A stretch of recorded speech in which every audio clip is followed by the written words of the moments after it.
Much love and respect out there. Big love in YouTube world. It is a big night on Slick Dissident's floor. Chris Miner has invited some powerful synchromystics to come and show all of their prowess and wisdom.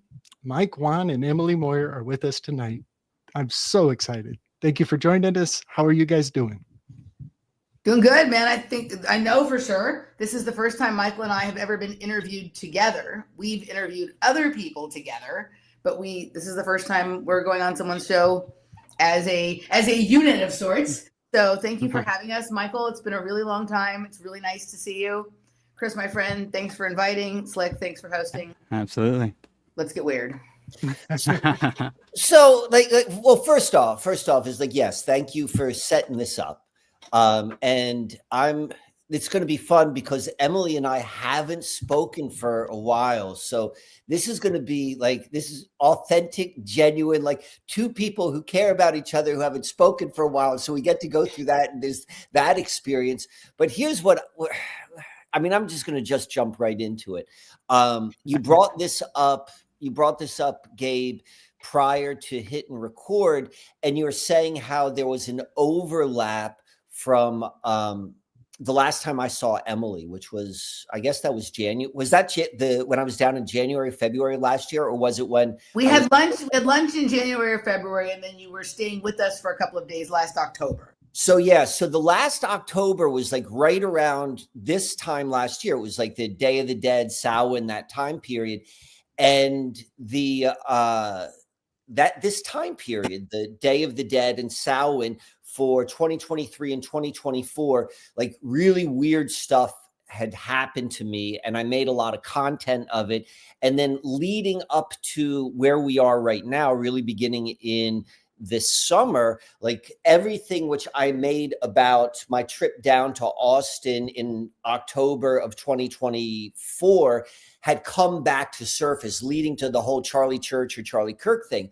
So the point I'm going with all of this is I recently, literally 4 or 5 days ago, I left where I was staying in Harrisburg, Pennsylvania, and I'm driving down to Florida. And I was very conscious in what I was doing because I understood the timing was going to be the same. The previous 2 years at the Day of the Dead, weird stuff happened. And there were certain touch points. There were certain themes that were embedded in those experiences. So I'm all right, I'm going to be taking this trip and I'm going to hit it with the time. And how can I hit it with as many other things, which will also kind of bring about this, create the same sort of stage to see what happens this year. So I had this in my mind, and I'm going to go see some people, or I'm going to go into places which are all based about things that happened in the previous years.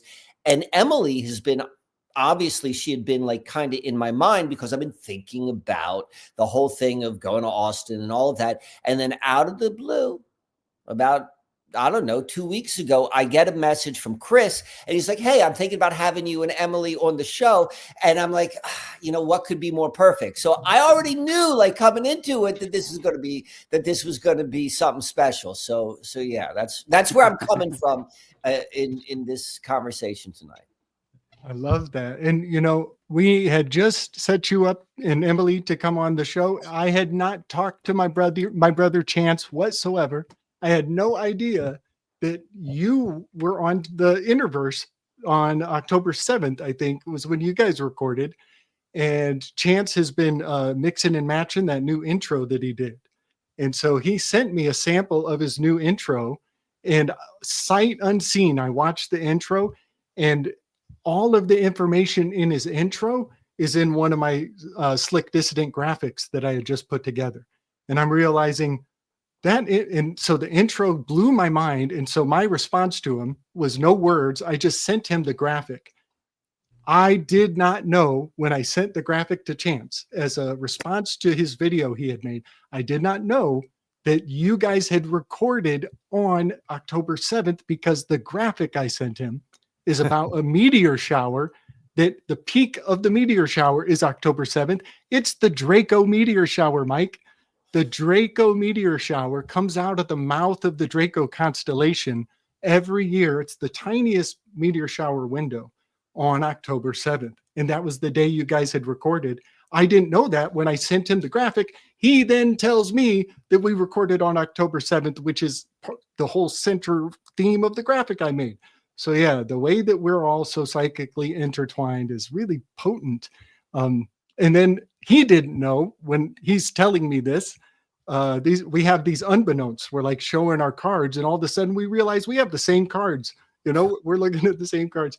And so when he tells me that's the day that I recorded for mkwann and I made this video for the mkwann intro, I didn't tell him that I'm having mkwann on my show coming up very soon.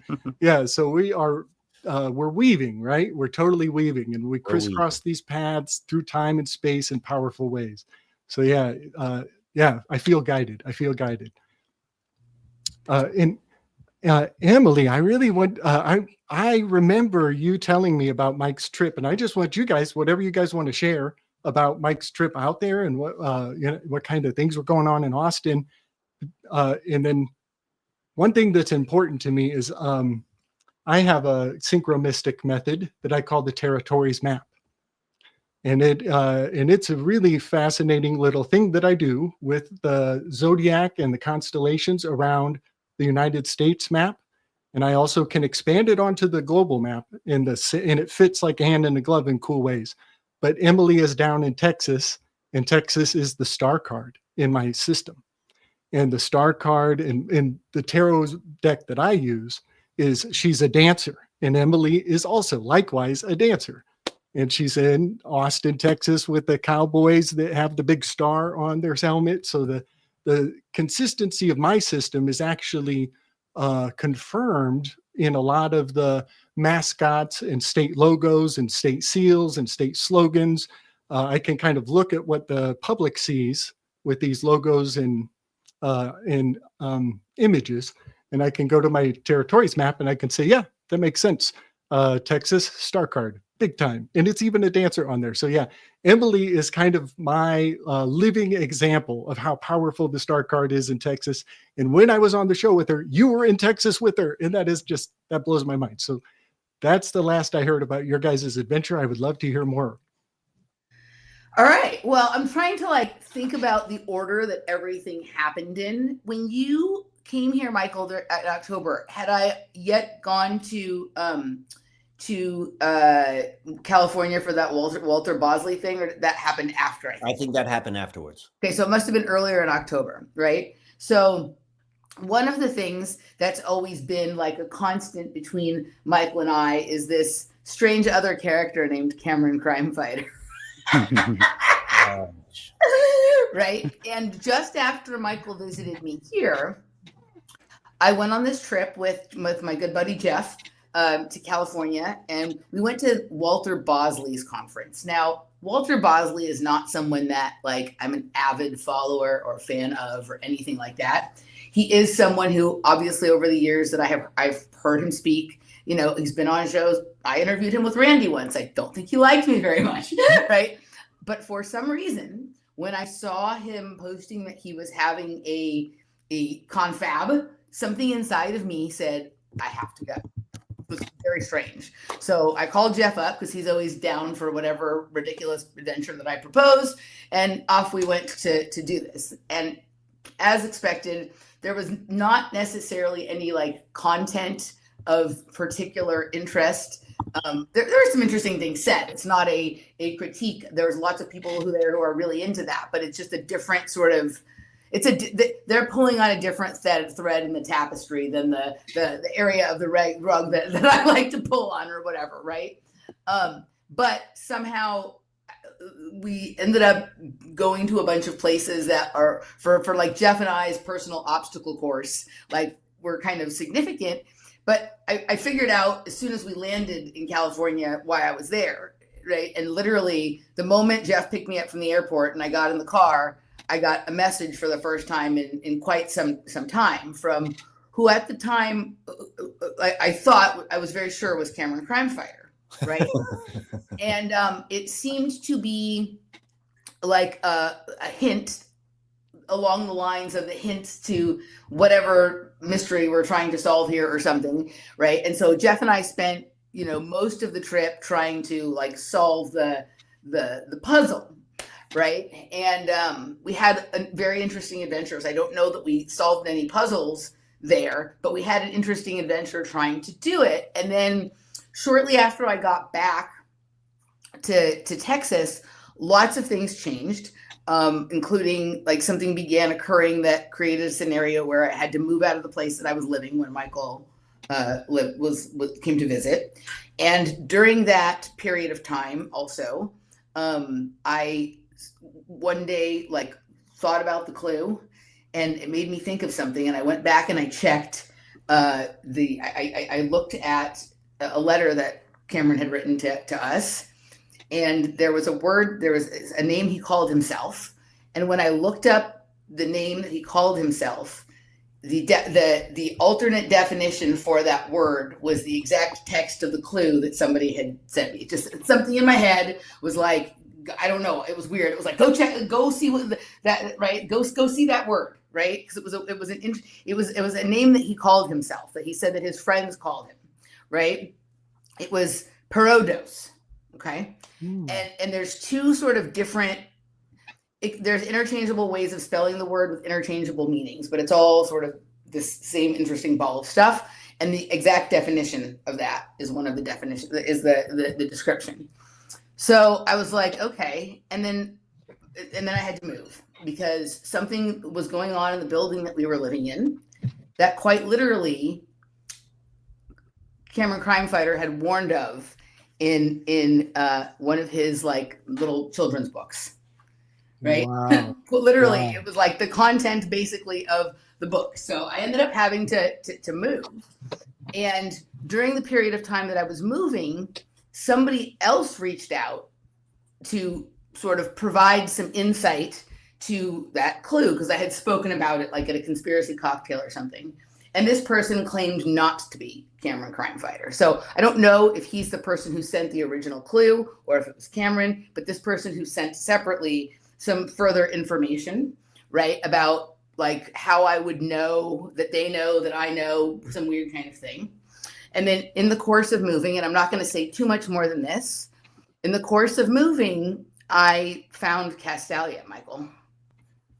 What do you mean you found Castalia? I found the school that it was in the glass bead game that Whoa. right. I found Castalia.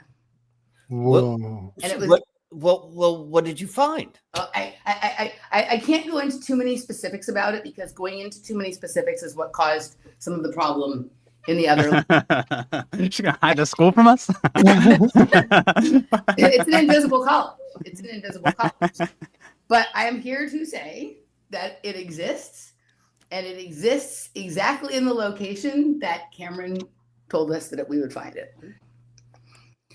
Right? And so that happened right after you left, and I hadn't really been thinking about it that way until you just said, I wasn't planning to talk about that today, right? But when you just said that everything that happened when you were here last year kind of came around and came full circle with your sort of content this year, it just sort of clicked for me. Oh, like all that, it was a lot of chaos that created the scenario. All of that chaos started right after you left last time.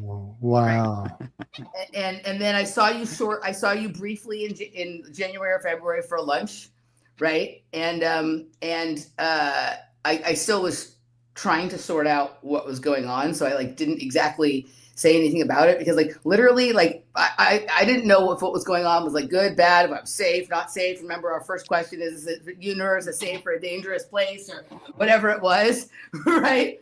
And so it was, so I didn't say anything. And then I sort of figured it out, and the figuring it out came with the lesson about discernment, right? On some level, and very little has happened since then. Right. But like I completed sort of all of the clues of the sort of puzzle. And I still don't know what the meaning of it is. I don't know why this all needed to happen or whatever it is. But like, let's just say like I'm keeping an eye on it. right? I'm at a vantage point where I can keep an eye on it, and it's in an alignment. I don't remember I told you about a line going through Austin. There was a seam. Well, I can see the place that the seam starts from, which is not the Invisible College. There's an actual literal college at the seam there. But if you go there, it's a highly Masonic building, right? And the way that seam passes through town, and the way that I explained to you when I was there, like there where I can see the Invisible College and I can see that seam is from a vantage point that is described by the clue that was sent to me. Wow. Fucking weird, right? Wow. That's all that I'm going to say about it right now, because I haven't figured the rest out yet.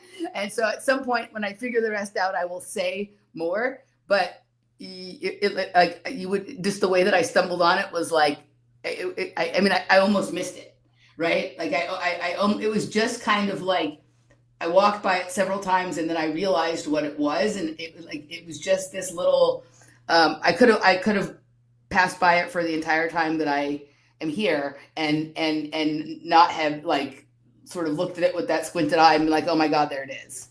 Right. Wow.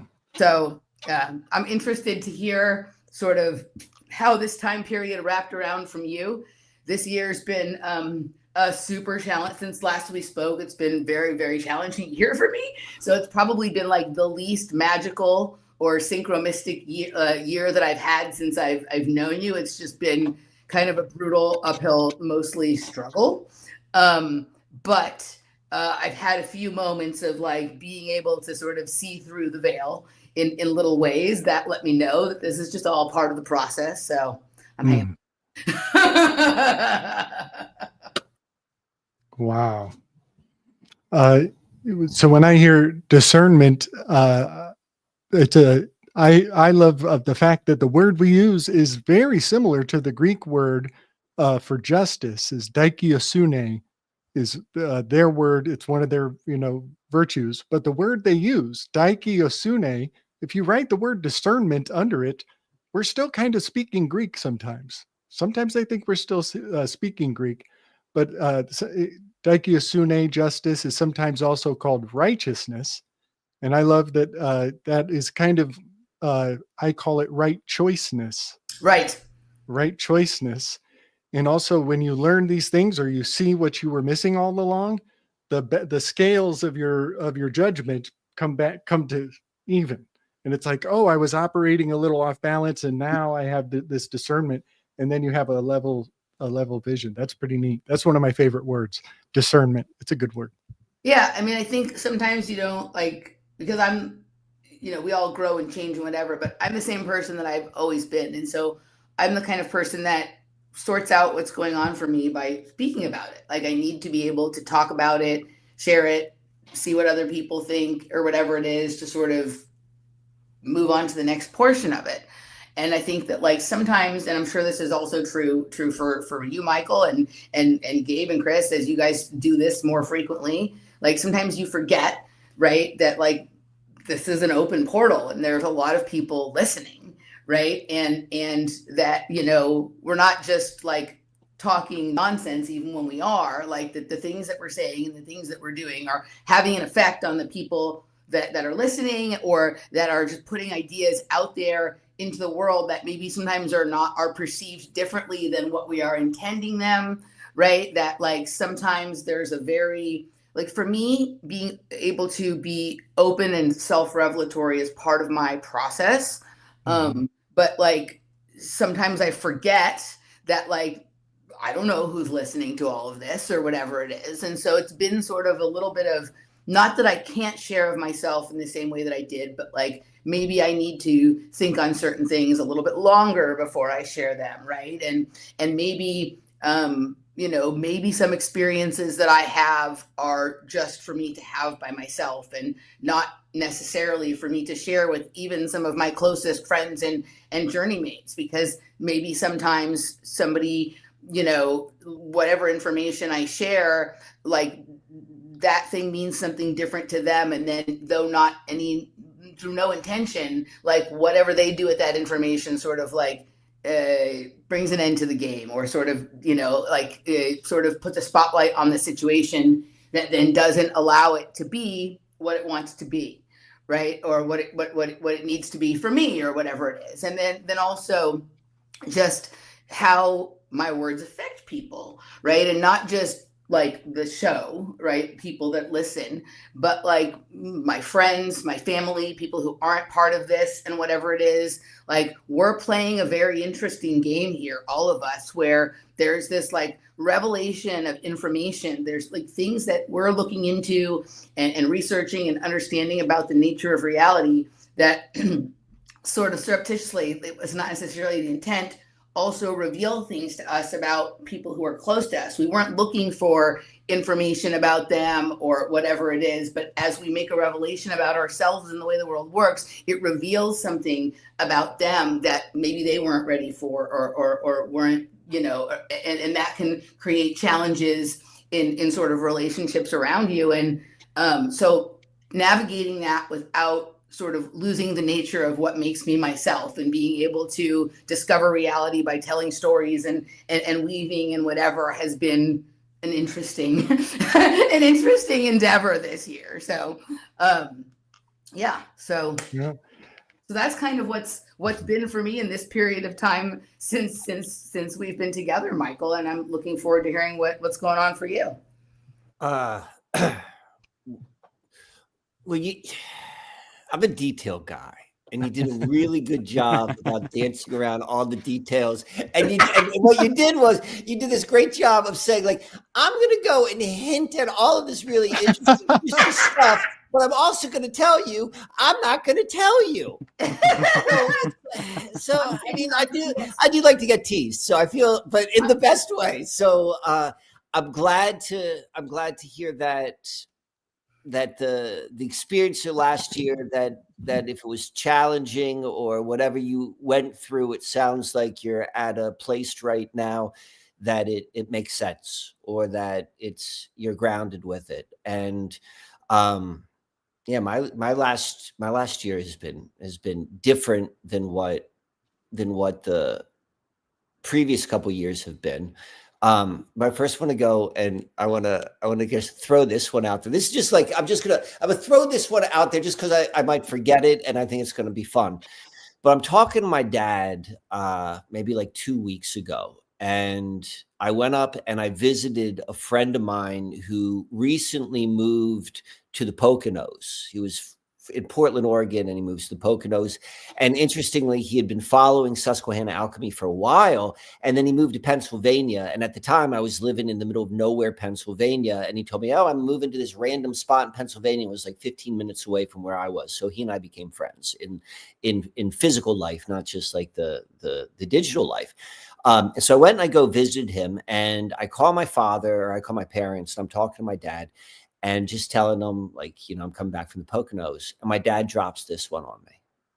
He's like, I remember being in the Poconos when I was a boy, because my father, so my grandfather, he died before I was born, so I never met him. So my dad, I'm back in my dad's voice now. My father, he was transferred up there for his job for his work with the NSA. What, Dad? Mhm. Right. Wow. Grandpa worked for who?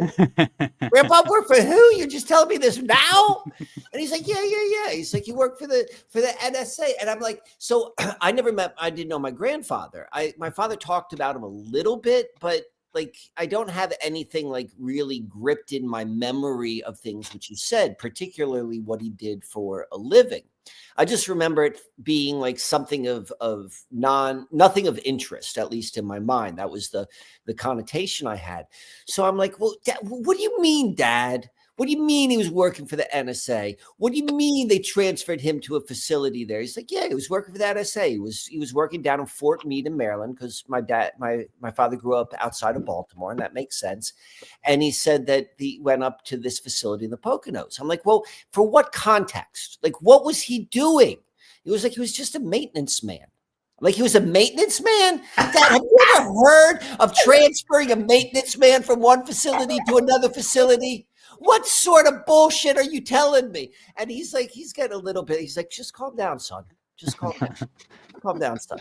I'm like, and he's like, and then he kind of like softens, and then he goes and he tells me this. He's like, like they make you think like the NSA is like all secure and everything. They got those Marines standing at the door. I'm like, no, Dad, I've never been there. I don't know the Marines are at the door, but go on with this. He's like, yeah. He's like, my grandfather, he used to come home from work all the time with stuff he would just take from the NSA and he would put it in my room. I'm like, what? What? What are you telling me? He's like, yeah, he brought home like a desk lamp and he brought home something else. I'm like, you're telling me that the NSA is just letting out a maintenance man walking out with all sorts of gear? He's like, yeah. I'm like, all right, thanks a lot, Dad. So the bug is thanks for telling me this now. This would have answered a whole bunch of questions had I known this about 50 years ago. Wow. So Maybe the lamp is probably bugged, right? Well, of course it is. The one that was on your nightstand your entire life. Yeah, exactly. My dad was like, actually, son, it was so I gave it to you, and it was on your desk when you were growing up. Don't you remember? oh my gosh. Oh my gosh. So Danny and I on our show this week, we needed a palate cleanse. So we were talking about the show that dark journalist did about Antarctica with that Eric Hecker guy or whatever. The maintenance man. The maintenance man. Yeah. The maintenance man from Raytheon who was at the South Pole elevated facility. Right? He's the whistleblower. And He's the whistleblower. Like whistleblowing the ice cube neutrino detector system, which is basically like, remember that thing we looked at when we were talking about the harmonic holy mountain where it was like inside it had all those like things that look like glass beads and it was like a way of like basically it's like one of those, right? Wow. And it measures, it's like kind of like the HARP facility, but instead of just measuring up and out, it also it penetrates down and it measures signals down, which probably tells you largely that the craft are coming from inside the earth, because this further measurement down into the ground is allowing them to detect anomalies entering in and out of our atmosphere, right? But anyway, he has all of these stories. He was there as basically a plumber, right? Wasn't he? Yeah, he was a maintenance man. And what's interesting too about him, a lot of the stuff, he's like the only person I've ever heard look out for Charlie, who talks about all the audio, voice of God type of dual beam technology. He's the only one I've ever heard look out for Charlie, confirm and say, yeah, no, this guy's not talking nonsense. Out of all the whistleblowers, the maintenance man. Yeah, look out for Charlie. He's been on my show a couple of times, Michael. He's the guy who's like catches all the constant background noise of like chatter that's basically describing what's going on in our reality, right? Like whenever there's an event, whatever kind of event you're talking about, he can find audio where there seems to be voices describing the event that is happening while it's happening. And whether this is describing someone sleeping in their bedroom and that's the event, or whether it's describing somebody in one of these crazy, mass whatever events or something, there's like this background chatter, almost like background where? Like in outer space? No, it's right here. It's like other frequency bands that we can't normally hear, but some people become sensitized to it based on the fact that maybe they have heavy metals in their body or some kind of like fungal or bacterial thing going on that makes them almost act like crystal radios, and they're picking up these transmissions, but the transmissions are there. It's just most people can't hear them. And what's crazy about the transmissions is they seem to oftentimes be commenting on literally reality in places where there's no recording devices. So they couldn't be watching from someplace. It's almost like Santa Claus or the fucking DMT elves are having a conversation about you, while you're changing your socks and underwear in your bedroom and whatnot. It's kind of fascinating. Wow. I just assume it's always happening. Yeah. Maybe it's because I grew up with the NSA bug. The NSA. I think it's the same thing. I think it's just the same thing. I mean, that's just my understanding of like why we're always being watched. But yeah, I don't know who or what. Isn't Fort Meade where a lot of the bacteriological and chemical warfare stuff is stored, or is that? No, that's out. Fort Detrick. Fort Detrick. Okay. But it's in Maryland as well. But it's in Maryland as well. Part of the state. Okay. Wow. Okay. Wow. Has everybody here listened to the telepathy tapes? Is everybody relatively familiar? No. I don't even know what telepathy tapes you're referring to. Oh, okay. All right. This is some when I watched this series, I took it in as organic and legitimate. What's the series? Is the series Yeah. called the telepathy tapes? That is the name of the series, and it's a woman who has done some field research, going on location to visit late late speakers, children who are delayed onset in their ability Oh, okay. to I know to this speak. lady. Yeah. I think I know you're talking about. Yes, I'm A familiar lot, with this a concept. lot of them are autistic. The Right, kids. right. As soon as I only watched a little of the first episode, but I had a feeling a lot of this is artificially induced for some reason. Yes, it definitely takes a while for her to kind of show the forest, or yeah, show the forest from the trees. I think it was maybe the fourth episode where I was like, that is something I can take on. Everything else was like, oh, this is explainable. This, it doesn't have to be legitimately psychic. But it was about the fourth episode, and one of the comments that she revealed was that the children seem to be communicating psychically, sometimes with their mother. That's explainable. We are all psychically closest to the matriarch. But then other times these children are actually reading the interviewer's mind. They can actually interpret. I'll think of a number, you go write it down in a separate room. And so that there's not even nonverbal cues. They're not even telling what number you're thinking of by any of your demeanor. And so the kid will write down the number, and then this person becomes more and more convinced. But the thing that got me was that many of these children describe that they can convene in a common location in the psychic world. And all of the children are agreeing that they call it the top of the mountain. Mm. And that's what I was literally I'm so happy you brought that up, because I was going to bring that up, because, that's exactly what the kids who saw the Fatima apparition and then the other, whatever, the white lady apparition in Spain, I think it was, said they were talking to her on a different talking to her, whatever they were talking to, whether it was a technology, who knows, but they said they were on a different plane, basically on top of a mountain. Yes. While they were conversing with her. Yes. Mountain that Tracy Twyman used to talk about it. One name for it is Mount Analog. The other is like, what is the name of the mountain? Mount Meru. Mount Meru, right? Yes. Mount yes. Meru. Like, that's just instinctively what I'm picking. What, like, in my head, that's the mountain that they're talking about, right? And it's this outside of our normal understanding in space and time, which is kind of similar to like that harmonic holy mountain that we were looking at, Michael. We talked about whether that could possibly be Mount Meru. Right? Do you remember that when we were doing Ben Israel, or what was it? Ben Ishmael? Ben Ishmael tribe stuff, right? And all these goddesses are mountain goddesses mostly, usually, right? Or if they're not river goddesses, they're mountain goddesses. I know Michael talks about the river goddesses. Yes. The thing that triggered for me when the kids said they convene on the mountaintop, my associations went to the Brocken specter. And the Brocken specter is a phenomenon that it happens on multiple mountains. It's named after a particular mountain in Germany that Carl Jung's uncle, who was deeply Masonic, he would participate in what his sect called the Flight of the Witches. And a lot of the European witch trials have little evidence markers through history that they were accusing these women of taking entheogens, going on a psychedelic journey, and convening on this mountaintop that was called the Flight of the Witches. And that entire mythology is laid to bear and depicted very succinctly in Fantasia. There's a scene called the Brocken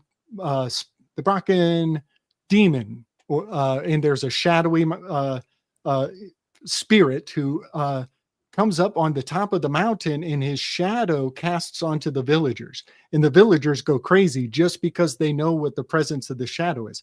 Well, in actual real life on Mount Brocken in Germany, there is a phenomenon where you can go up as the sun is coming down on your back.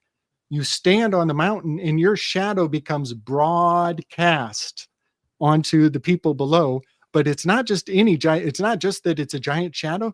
There is an amazing aura, a rainbow that also is encapsulating your shadow in onto the masses. This makes you look massive to the masses. How do And I that spell that? BRAKEN. Maybe BRACHEN. Gotcha. Brock Inspector. Inspector. When I interviewed Amon Hillman, I was telling him about an interesting way that I met up with my deceased cousin in the dream space, and the way that she very craftily passed classified information, right, to me. And the way that I described it, he said, "Oh, that's called the witch's banquet." Yes. Right. The way that I explained like the meetup and like I told him about a few different things, but there was one story in particular that I told him about, and he was like, "Oh, that kind of thing where you're meeting up, where the women meet up with each other and exchange secrets," which sounds a lot like what these kids are doing when they're meeting up in this sort of other space. He called it the witches' banquet. So interesting that you said the flight of the witches.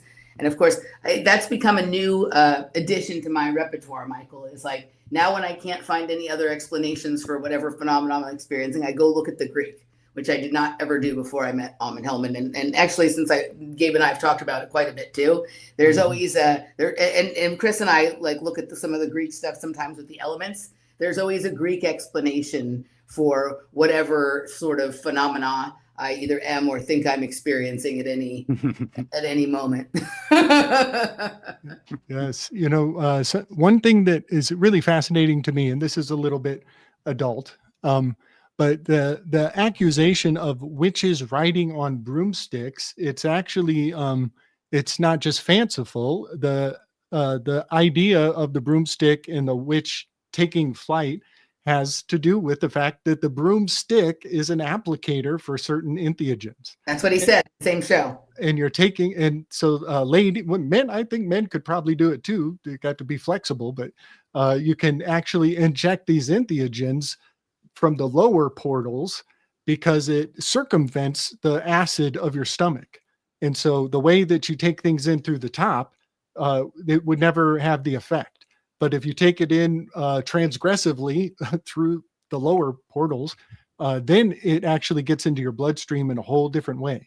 And so this makes the witches on broomsticks more provocative, more conceivable. It's more conceivable. Mama loves to talk about the fact that they used dildos as drug applicators, right? That's like one of his favorite topics to when he's talking to someone to sort of to get into. But yeah, I mean, as a person who has Mount Tabor was where the configuration took place. As I've spent a lot of time in my life doing a lot of drugs and with people who did a lot of drugs, and some people, myself not included, would find their way to doing drugs that way because they're more potent, right? Yes. It never appealed to me. Sometimes, and I've known some people who've gotten some dangerous, let's call them injuries from taking it that way. But people do that. And like that's when sometimes you'd see like those people who are, like, everyone else is maybe a little out of their tree on drugs, but there's that one person just running around like a crazy loon. But like they're saying like every 50th word is actually like something brilliant because they're like poked through to another dimension, right? But the possible embarrassment is maybe not worth the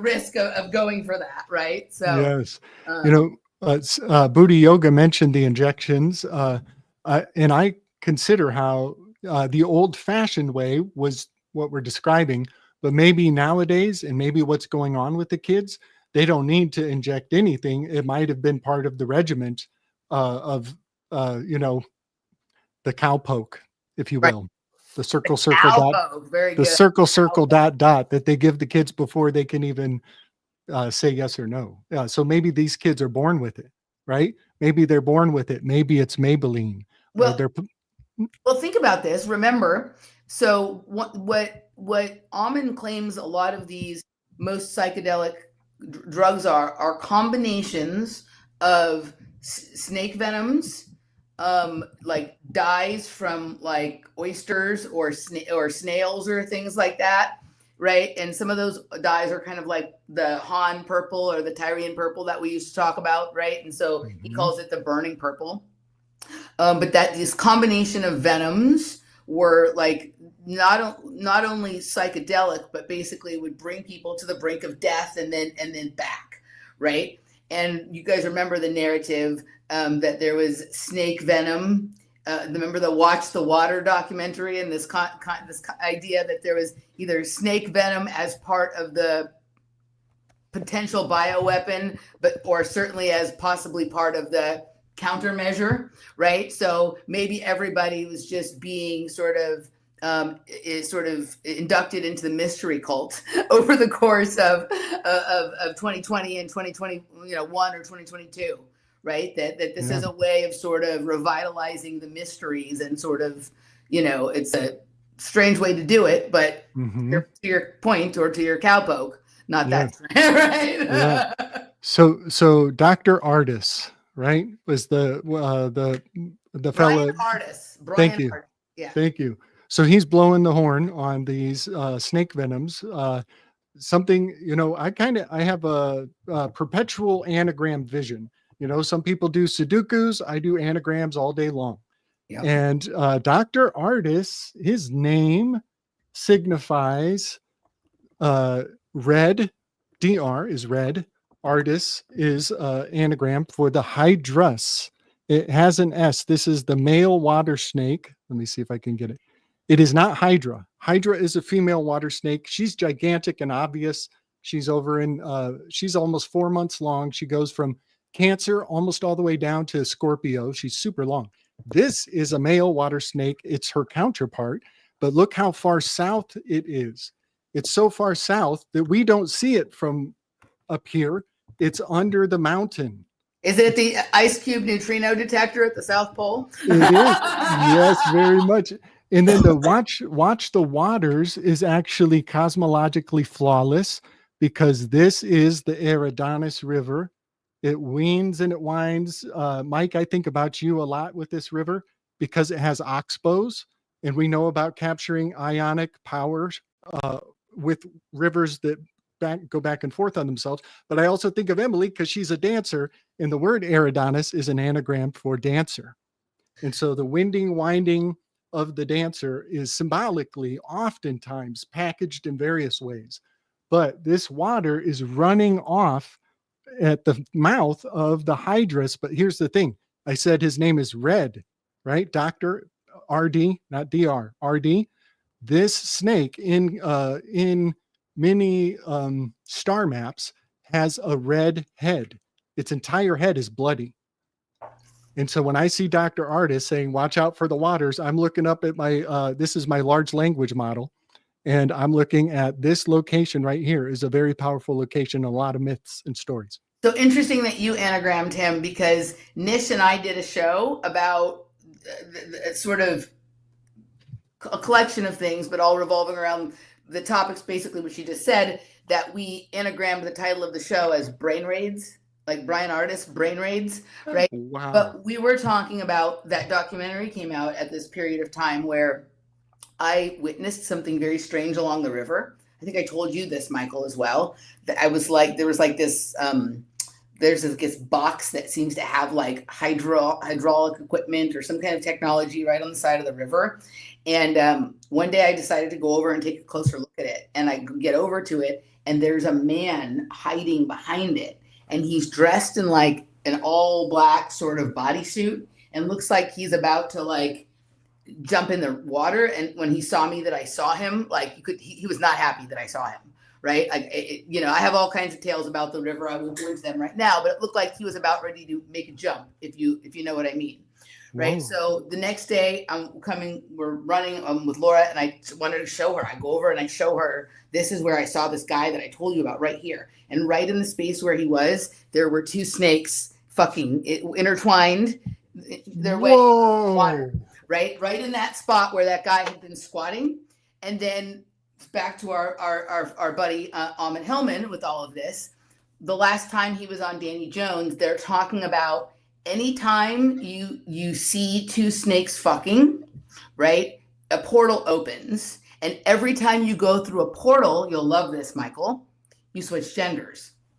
Jumping Jehoshaphat. This is Tiresias, my favorite Greek character. There, that is so profound, and he is also very nearby.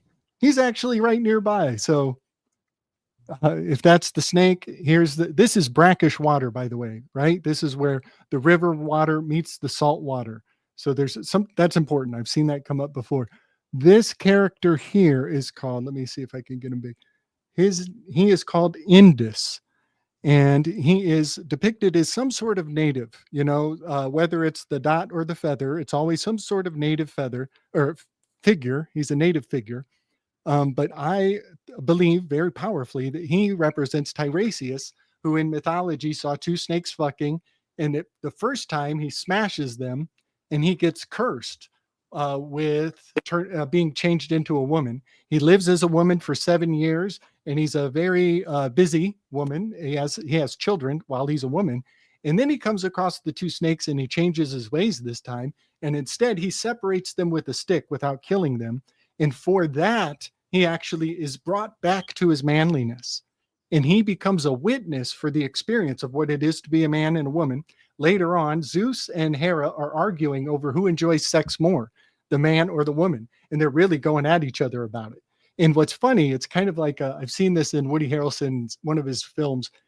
The man and the woman go to the psychologist, and they're separately being interviewed by the psychologist. And he says, so how many times do you guys have sex? And Woody Allen, he says, oh, hardly ever, like 3 times a week, maybe. And then the cut to the woman in the question, he says, how many times do you guys have sex? And she, all the time, like 3 times a week. And it's the same answer, but their attitude is different. And that is being exemplified when Hera and Zeus are fighting over, you like it more. No, you like it more. They want the other person to have the most joy. So they bring Tiresias in.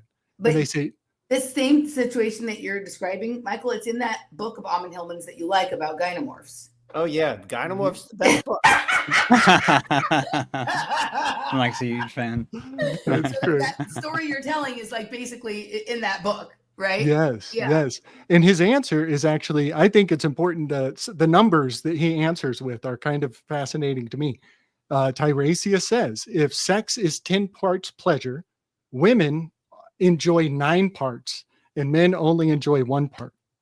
And this gets him in the most trouble. And Hera strikes him blind because he did not answer the way she wanted. She didn't want to have the most pleasure.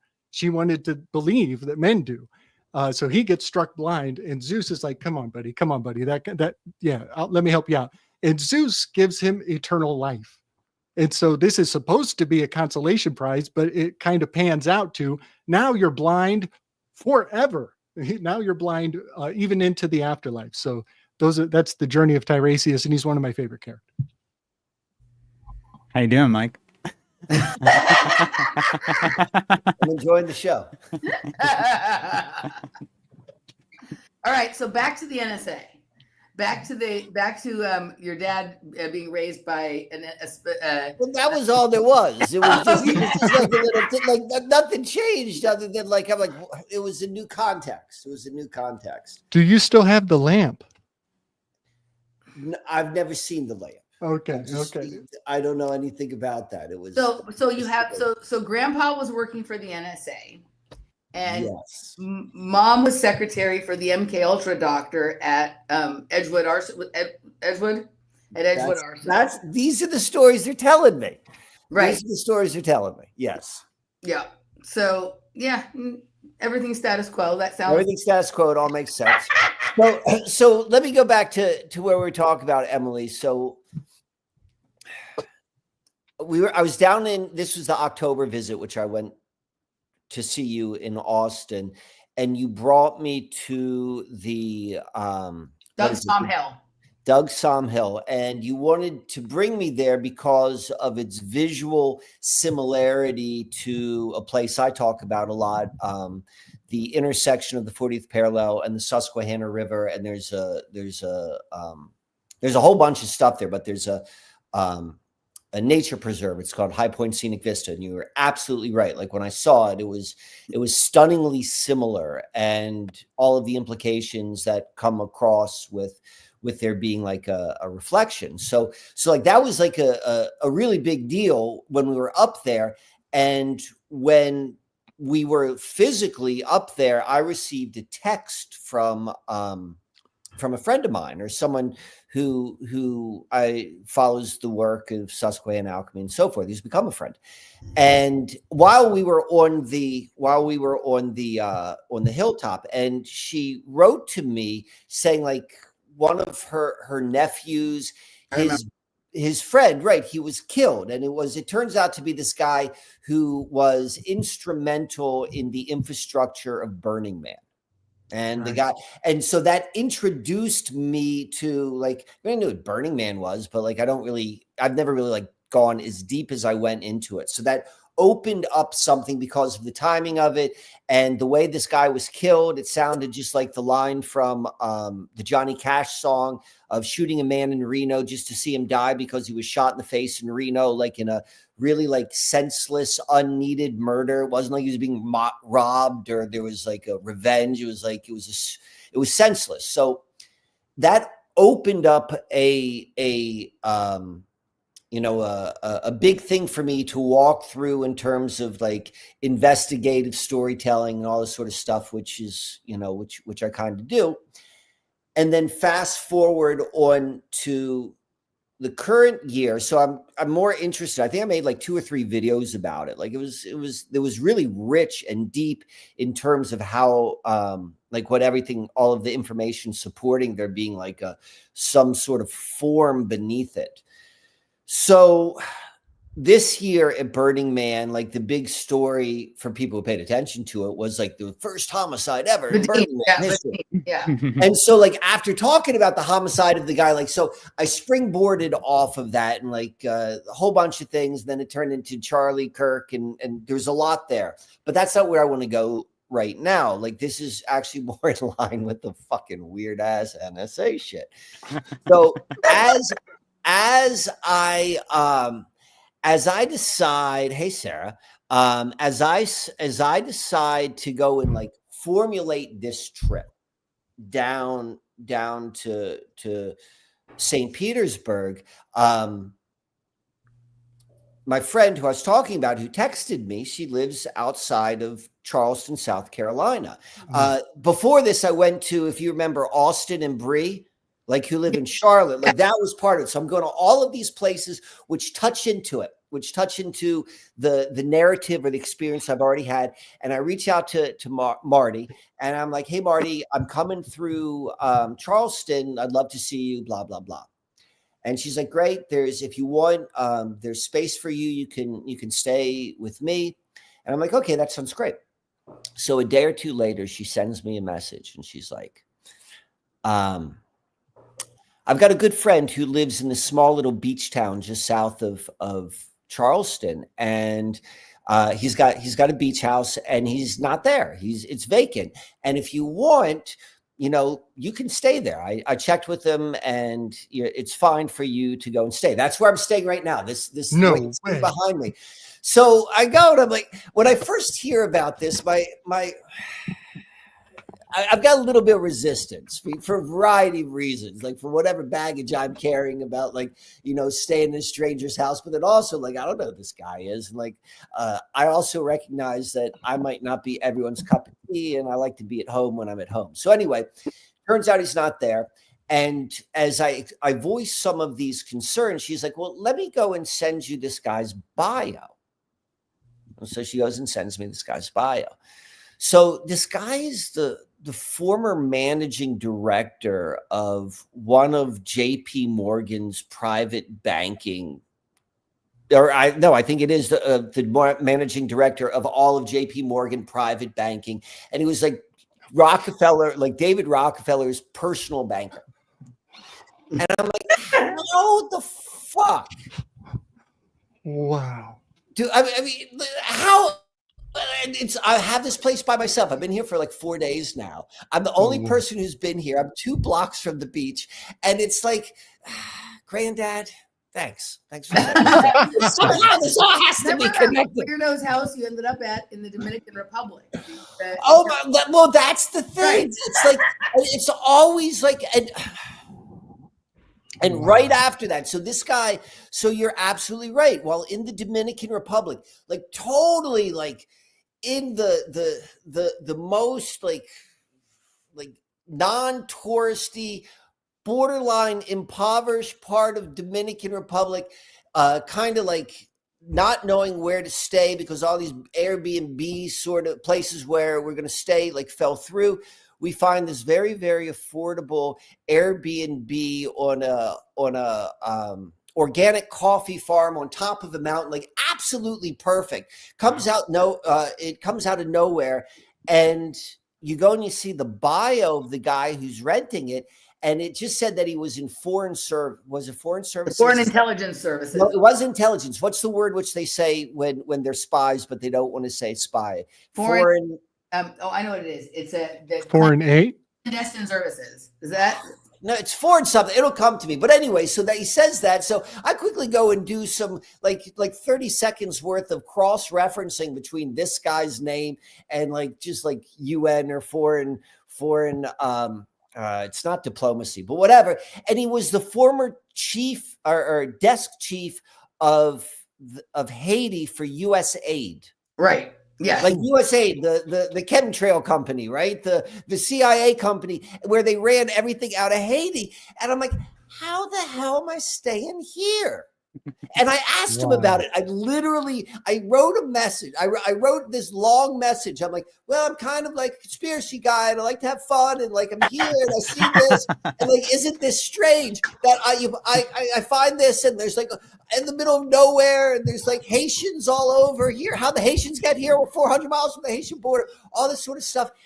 Because I'm like, what's going to happen? Like, I'm here. If they're going to call me out on it. And they just, it's crickets. There's no response.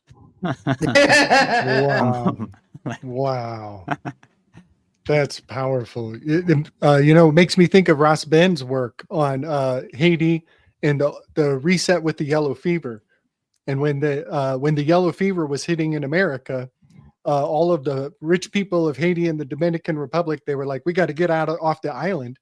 And so the fella that Ross Ben brought his name up. It's like Jared, I forget his last name, Bach, or Broke, something like that. Is Jared Brock or Brick? He sends a ship and he says, put all your gold on this ship and we'll get it off the island so it's safe. And then you guys come to the mainland and come get your gold. And he just sailed off with that ship and nobody knows where it went. And that fella that Ross Ben has researched, he just took all their money and left them on the island. Mike, I got to tell you, one of our regulars on our show is a fella named PK, and he just moved to South Carolina. I hope he watches this and gets pretty excited that you're in the area. What's the card in your hand? Yes, this is in my territory system. I thought this was New York City. Many people think of Leo. They think this is up in the Leo location. I have reason to believe that this is more related to the Lupus constellation and should have more to do with the wolf on the zodiac. And if I am correct, then this does not belong in New York. This belongs down in North Carolina. And this, I believe, could signify the Mason-Dixon line that is at the top of North Carolina, pretty much, could, theoretically. But also, so you might have seen, you see the gap where I took it from on the map here, right? Okay. It's North and South Carolina. Also, the shape of Georgia, which is just south of South Carolina, the shape of Georgia, I believe, my research has brought to my mind that it's the shape of Georgia is the shape of the zither harp. And if you look at the classic shape of the zither harp, it often has a flat top and an angle exactly correspondent to the thread she's holding the lion by. And so I think that this is Georgia. I think this is South Carolina and North Carolina. When you put them together, I think a lot of the state maps are right here. And one thing that gets me is that just off the coast of Georgia is Jekyll Island. And a lot of people, you know, they know the significance of that. It's But all about something, that. yes, yes, something a lot of people don't correlate to Jekyll Island is that the Murex purple dye is primarily sourced off the coast of Georgia. Ah, And Your ex purple dye. it's the fancy seashell that is extremely laborious to extract the purple sacred dye. Like So the it's Tyrrhenian purple, which the Phoenicians did. bada boom. Yeah. But Yeah, it's yeah, yeah. primarily sourced stateside. Its primary location that it's sourced from is stateside and also northern Florida. There's a lot of the Murex right in through here. And that is also the dye that the high priests wear. They dye their fabrics in this Tyrrhenian, and then they go on top of a mountain and they commune with high energies. mm-hmm. And so you have, can I see that card again?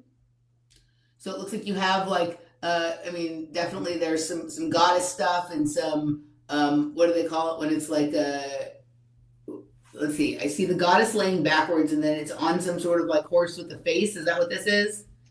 Yes, it's kind of the Whore of Babylon riding on the beast with 7 heads. But I mean, so you basically have got one of these sort of like Greek scenarios, but off of the coast, off of the southeast coast of the United States with its own burning purple, right? Which, you know, I love the idea of like the United States as like Egypt and Morocco and Greece and all of that kind of stuff. So that's then where that would be, is basically sort of what you're saying. And they have their own version of the what is it called, that purple dye? He calls it the oystras. Is that what he calls it? That You oyster. got it. Yes, the oysters. Yes, very much so.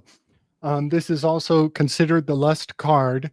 And the lupus, the wolf constellation, the word lupus means prostitute or wolf or slut. And the word lust, it's an anagram for the word slut. And so I've made an executive decision in my system. I've taken this down from New York location where you would think it was Leo, and I've dropped it into Libra. And that is where the wolf is in the zodiac. And that also puts it where mkwann is right now. And it's card number 11, right? We're talking about the 11th month. And 11 on the periodic table is salt. So yeah, the 31 is the 11th prime number. And the 11th triangular number is 66. So these are some of the my little notes to myself on the synchro significance of these cards.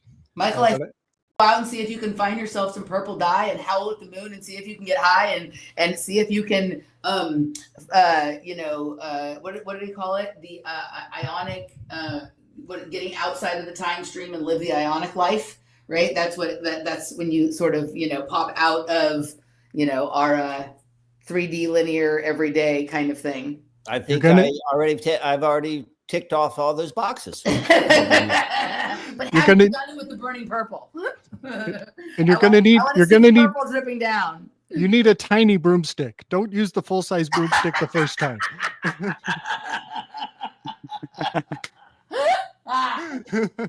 Oi. Oh man. Yeah. I love that our buddy PK is in South Carolina. He's going to love knowing that you're nearby. Yeah, that's pretty exciting. I used to live in South Carolina too. Can he get Michael some burning purple? No, Maybe I might Which know a guy. actually, I just remember I was just in South Carolina too, not too long ago for my brother's bachelor party. Wow. So that was like not even it's not even 6 months ago, like less Where than were that. you? Charleston. So did you go to Folly Beach? That's where I am right now. That's exactly where we were. Yeah, that's what I'm thinking. That's the birth location of my nipple ring from Oh man, college. I need to look up the street we were on. I'm on a street called Shadow Race, and I'm like, of course I am. Of course. Of Whoa. course. shadow race. Whoa. How about that? But Dang. my question is, how come your friend wanted?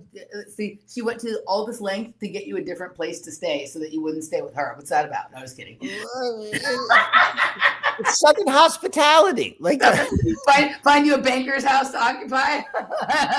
exactly. Yeah. I mean, it's a real treat being here.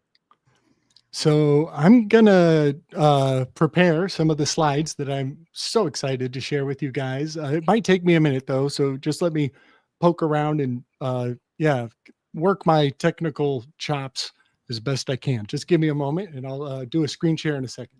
All right, sounds good. So, Mike, when you were down in Haiti, weren't you saying you were? I know there are all these weaves you were finding regarding Edgar Casey, and with Haiti being the underworld and the lapis lazuli stone, right? Well, not the lapis lazuli, the other blue stone, Larimar. Larimar. The USAID coffee. The USAID coffee farm is on the same mountain as Larimar, is where Larimar is found. And it's weird. Like I did a bunch of research into it, like reading geological stuff. And there's all of these hints that this is really like an unusual substance, the stone. They wouldn't call it a rock. So it was paid for by the Dominican Republic government.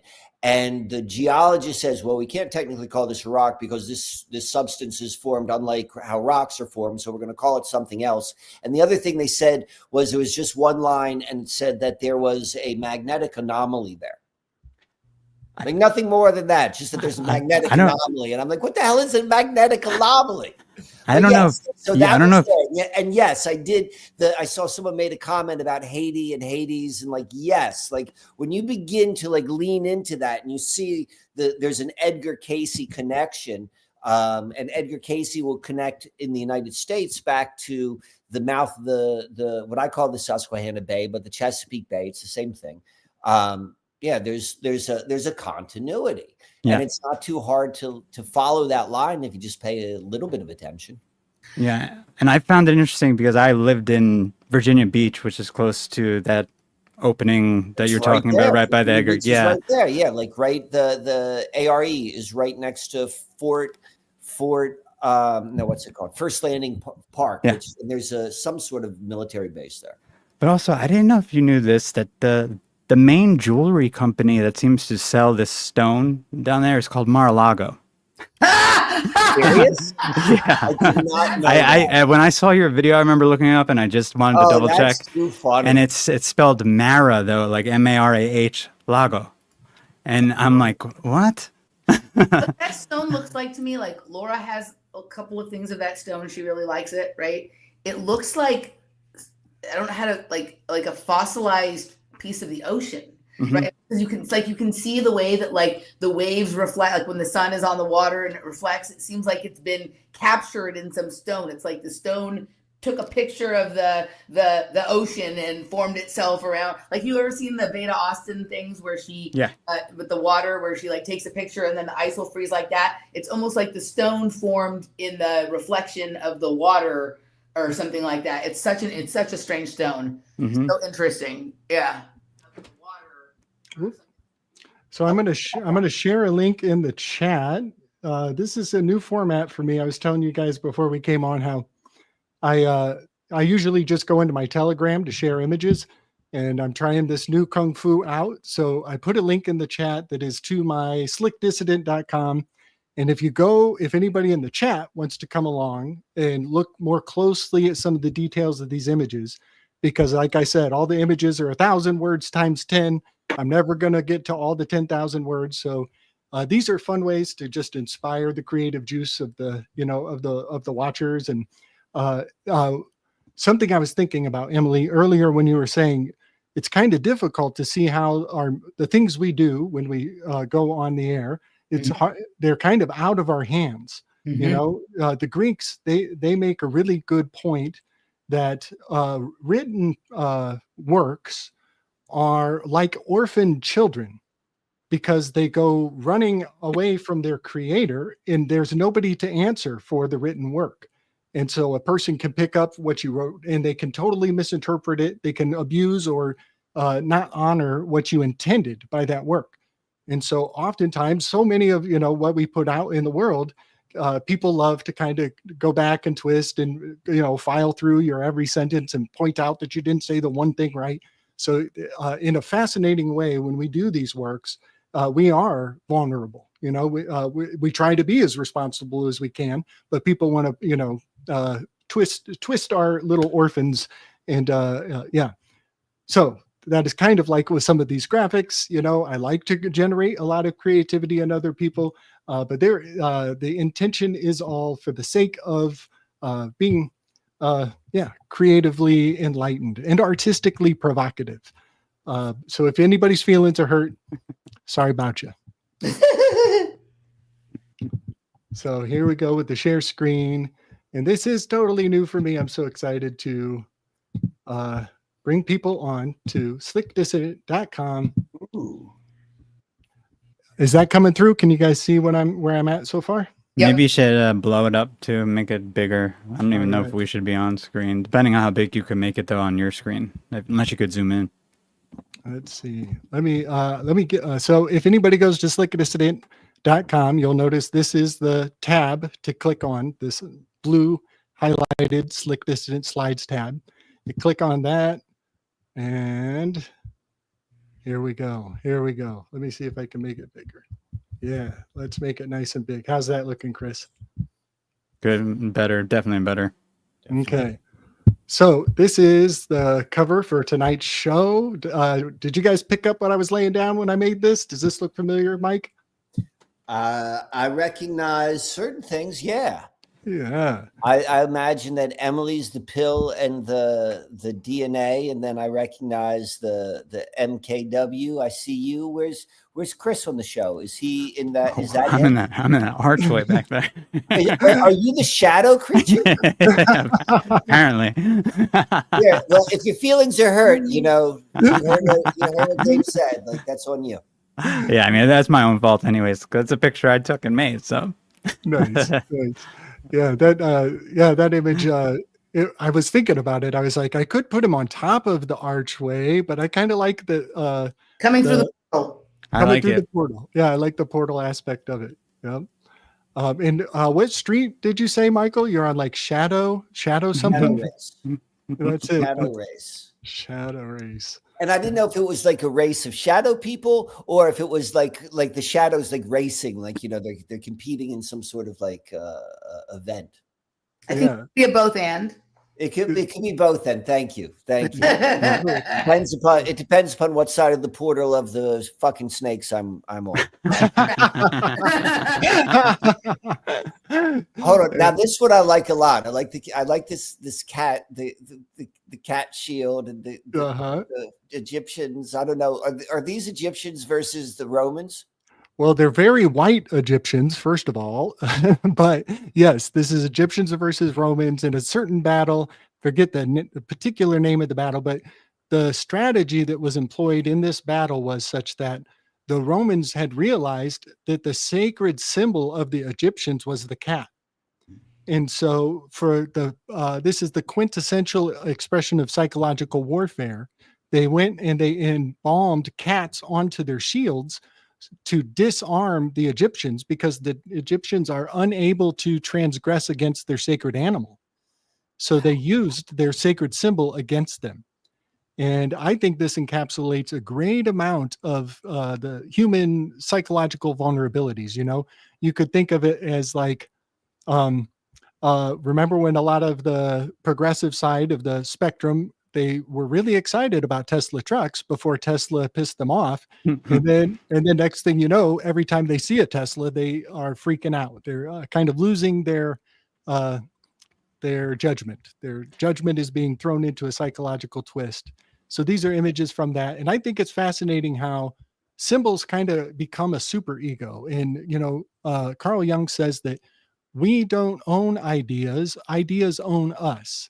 And that's not always the case, but there are some symbols that we attach to that are very large.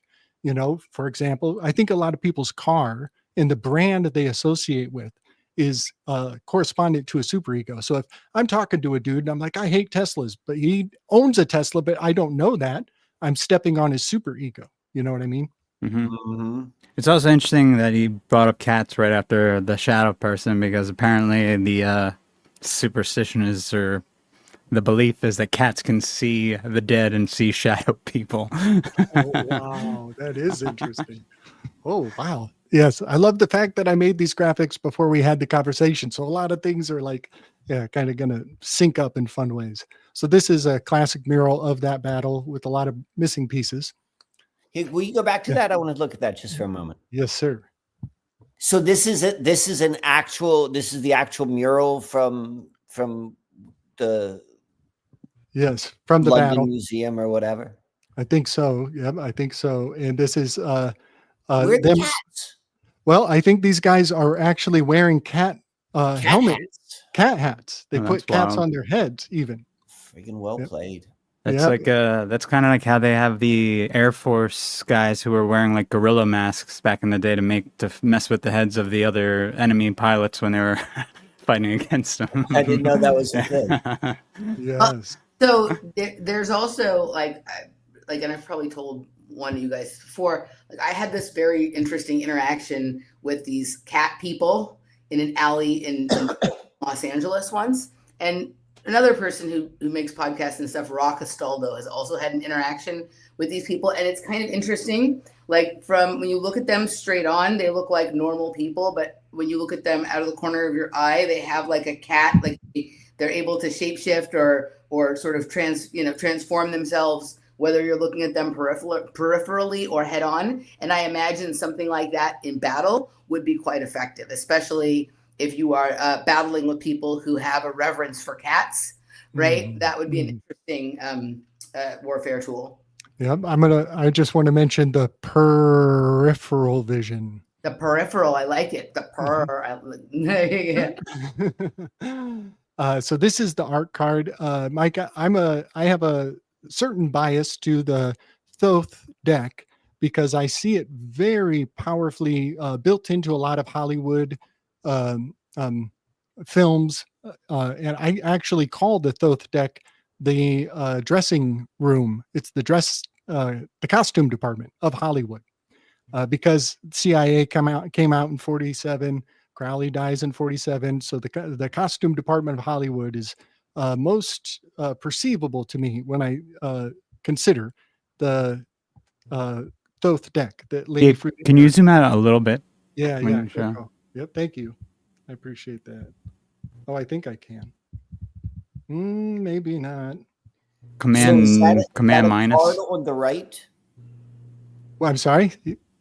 So I see the Ben Franklin Magic Squares. What's on the right? On the right is the art card. This is card number 14 in the deck. Okay. And other cards, I believe it is called the Temperance card. And she's mixing up a hot cocktail, all kinds of Phoenix constellation, and this might be the Lynx constellation. It's a snow leopard, but so something I've come to think and suspect, and this is me stepping on toes and being artistically provocative, but Art Bell is kind of a patriarch of a lot of our culture and conspiracy world. And fascinating to me that the art card is in the shape of a bell. Ah, Right. I know a really weird weave that I wouldn't have had if I didn't watch that new Frankenstein movie on, and we have Ben Franklin there.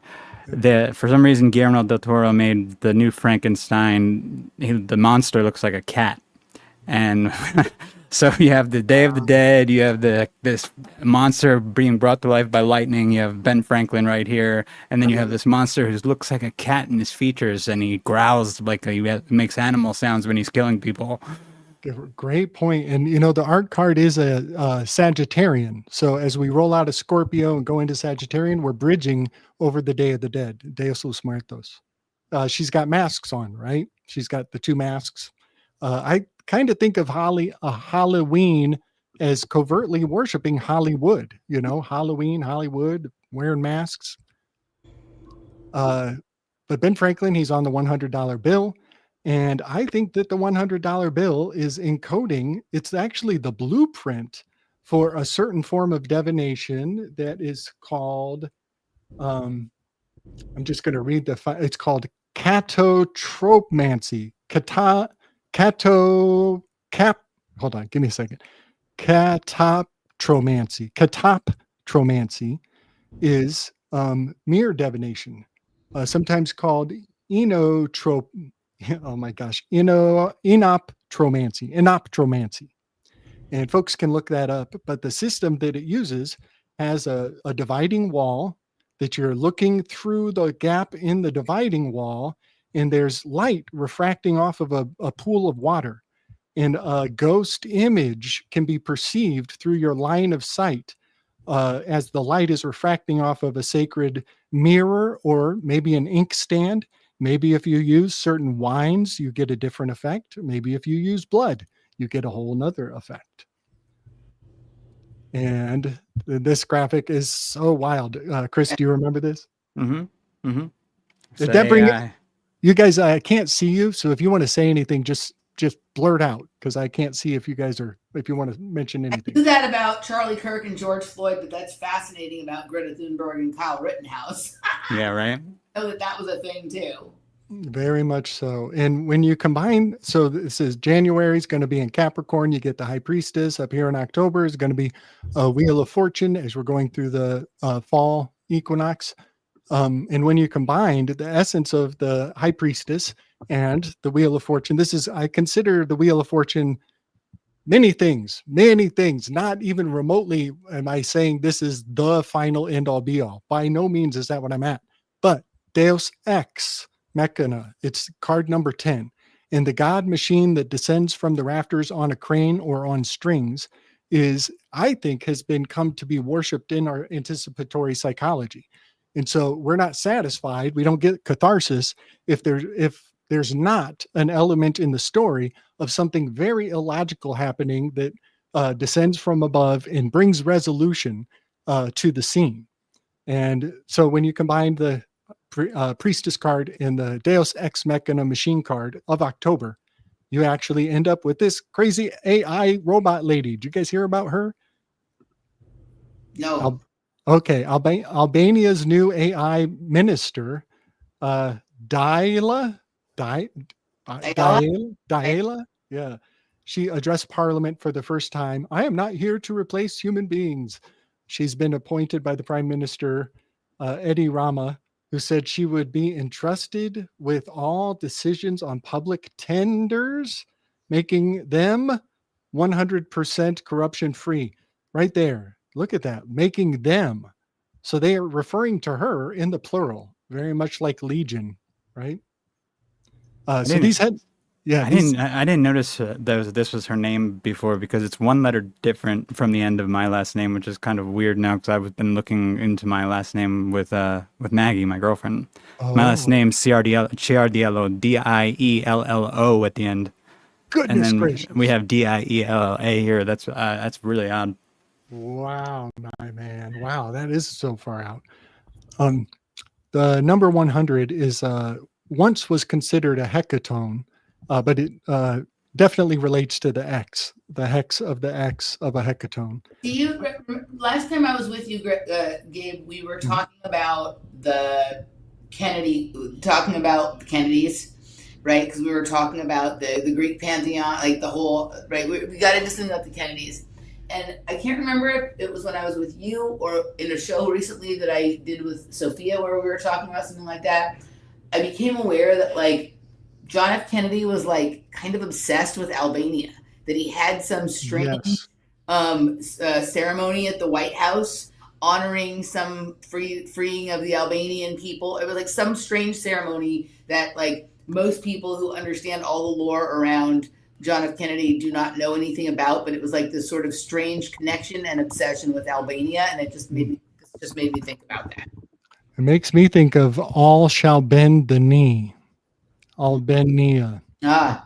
Is Mike still with us, or did he? Yeah, I'm still here. What? I don't know why the green screen is there. Frozen, just frozen. Yeah, I'm frozen. Can you hear me speak? Yes. Yeah. Yep. Albania is the setting of the false war in Wag the Dog, so that's also important. Awesome. Excellent. See, look at the powerhouse we got tonight. That makes total sense. Yeah. Power weaves. So the next graphic is friggin' Albanians. Emily, did you ever see Black Widow from the Marvel? I was okay. I was thinking that maybe I recognized this, and I couldn't remember from what. Yes, I've seen Scarlet Widow with Scarlett Johansson. Black Widow. It's called, right? You That got it. that was a Yes. very interesting movie, and there was a lot of that story that resonated highly for me. I thought it would. Yes, me as well. As a fellow dancer, a Yeah, great yep, as a great amount of the historical truth that is dressed up in tomfoolery and served up to the children. yeah. There are a lot of adult themes that maybe we should not be passing it on to the children. So yeah, this is a depiction of the Red Room from the film, which is where the assassin sect of ladies go Right.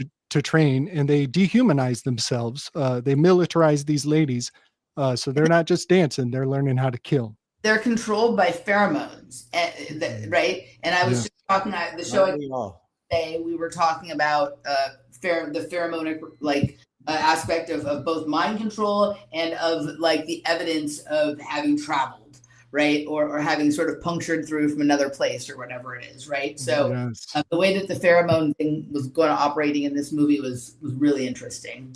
Super profound. Yes, and they even have a hysterectomy so they can never get pregnant. But the weird thing is that also changes how they their sense of smell. Yeah. Their nose. They lose their in nose sense. And she was a gymnast.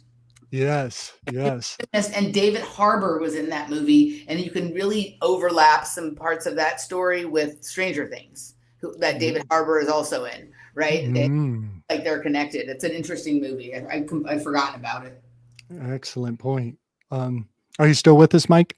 I'm still here. I think I'm gonna jump out and come back. I don't know what this green screen is. I don't know what sort of strange sort of Okay. banker stuff Yeah. is happening, but we're witnessing it.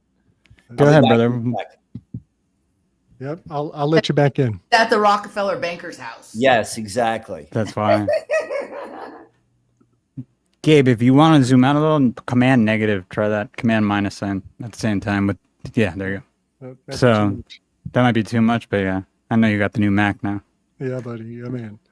Thanks, James Kaplan. Like I that for me is a reality, even though maybe it doesn't sort of work out. The math doesn't necessarily work out for our 3D linear domain, but in like the sort of more loosely held ethers of reality, that is a truth for me.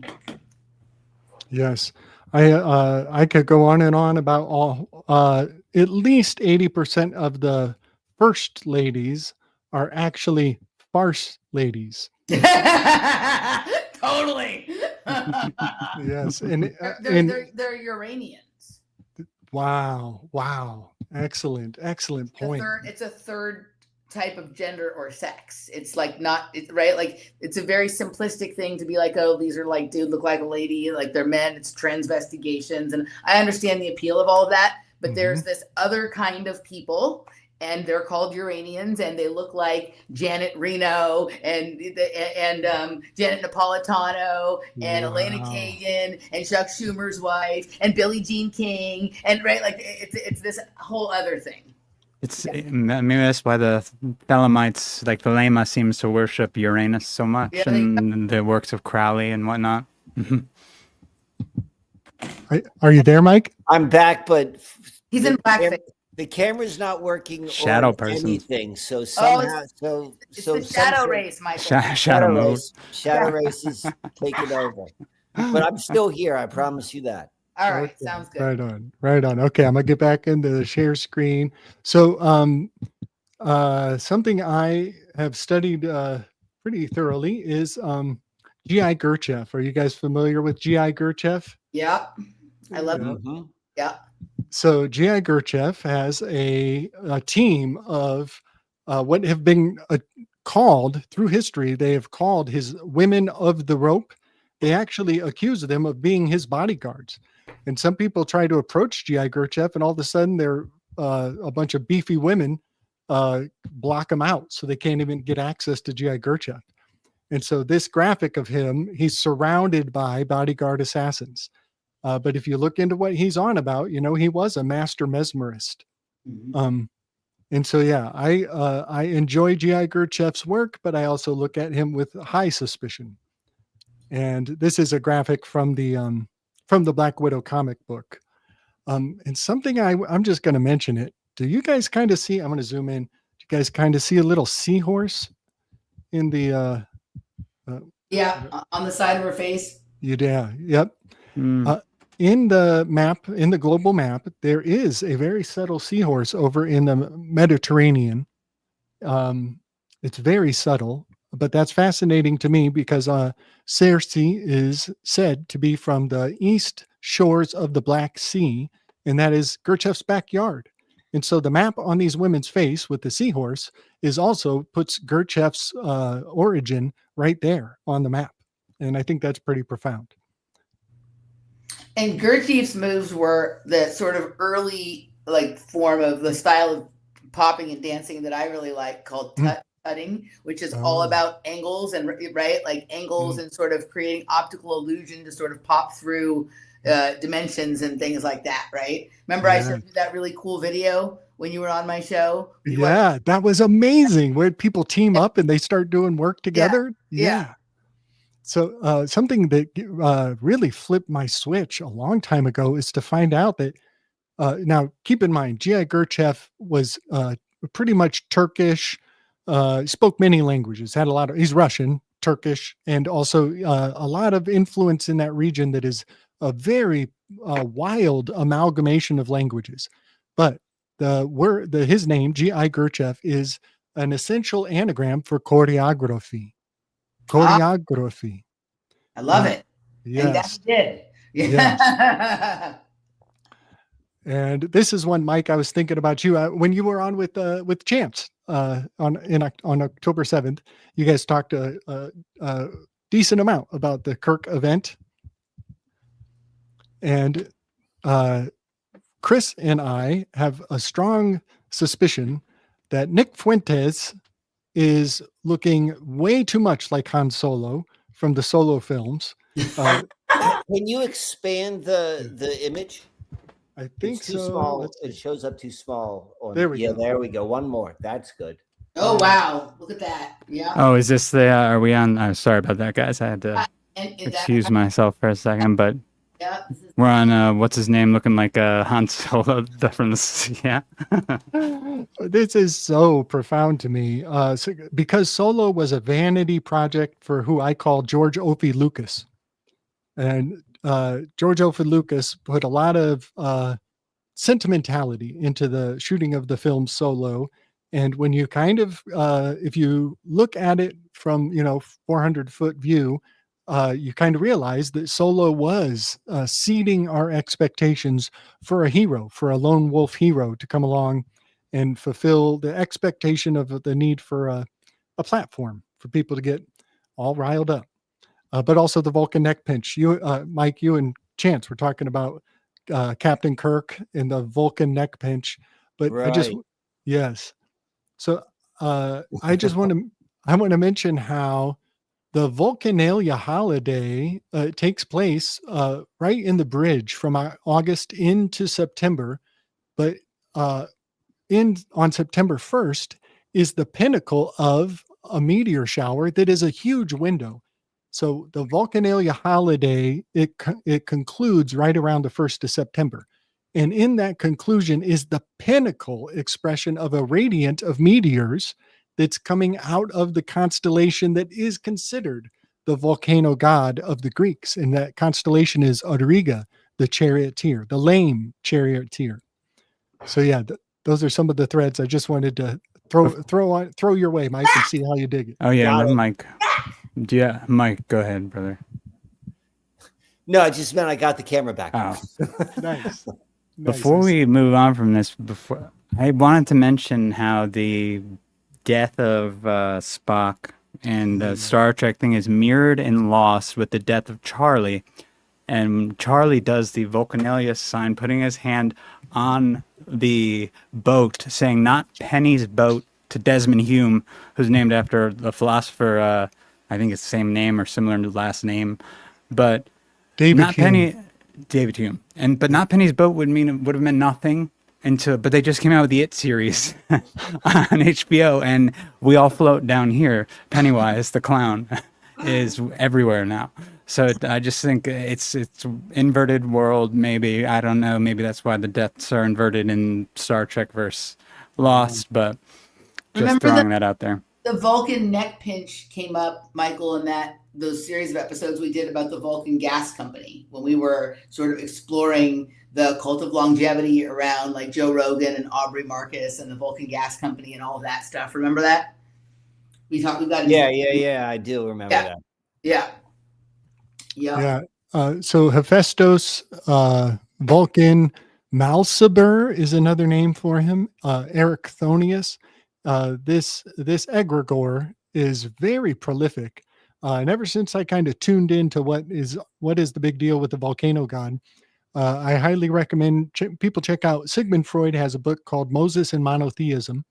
And he makes a really good case that in certain locations and certain sects of Judaism that they were worshiping a volcano god. And there's a lot of there. And the more I look, the more there I find. So yeah, I just wanted to mention that one. And this one is wild because you guys are onto the periodic elements. I had to share this one with you guys.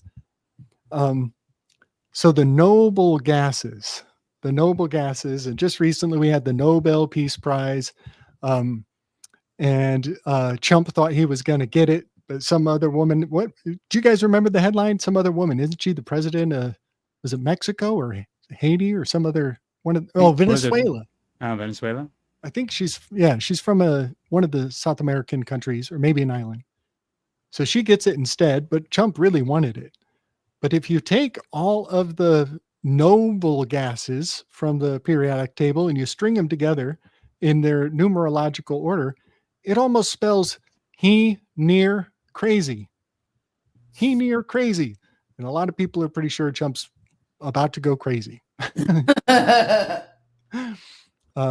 So that was in the noble gases, something about them I just want to mention. They actually, a lot of them, not all of them, they all have a root number of 9. I believe it's argon is number 18. Krypton would probably be like 72 or something similar. That they always have a root number of 9. And in my Enneagram, the number 9 is slothful. It's the vice of a 9 personality type is to be slothful. And their remedial virtue is diligence. But these elements actually articulate slothfulness. They don't move very easily. They tend to stay put. And that's really profound. That even in the periodic systems, some of the numerical correspondence of the Enneagram are there with consistency. And then, so I put Na is salt, but I think Chump is very salty because he didn't get the Peace Prize. And then this is hold on, I got to back out of this. It's a big graphic. This one is bonkers. This is a theory that I've had for a long time about. I think that Mormons are deep coded into the mythology that is the Green Lantern. Because they become the if they act right and they get into the special boy seats of heaven, they get to create their own universe and they become the god of their own universe. And that's kind of the ego trip that the Green Lantern team is all about. So when everybody's talking about the gizmos and gadgets that may or may not have been involved in that ceremony, that ritual, I'm looking at the palm pistol and I'm thinking, is that a Green Lantern ring that dude shot Charlie in the neck with? There's Pennywise. And this guy's got, look at the dumb hair colic that this guy has. Very much reminds me of old Charlie's. Bob Big Boy hairdo. Yeah. His hairdo. Yep. It is unbelievable. Like you could analyze any piece of footage from whatever the fuck that was, and 10 things there that make no like it's like they threw every single thing at the wall with this one in terms of like whatever, like diversion, distraction, or whatever it is. I mean, I think I have seen probably at least 30 different videos or theories about this person or that person standing in the audience with some kind of phone gun, palm gun, said their camera's really a gun, this is right. And it's like, they can't all be true, but literally you can find evidence for like 50 different people having been it, right? Like it's like it reminds me of the Choose Your Own Adventure books that we used to have when we were a kid. You know what I mean? Big time. Different answer for everybody, right? That's so In true. my opinion, that's what the whole thing's about. Yes. That it's like the I agree. the coming to the head of 50 years of conspiracy theory has reached a point where this thing happens, and every facet, every angle that it can be seen through over the black screen, like you're going to get enough evidence that like, yeah, this makes sense. Like, and like, that's more of the what it's about, not the trap door.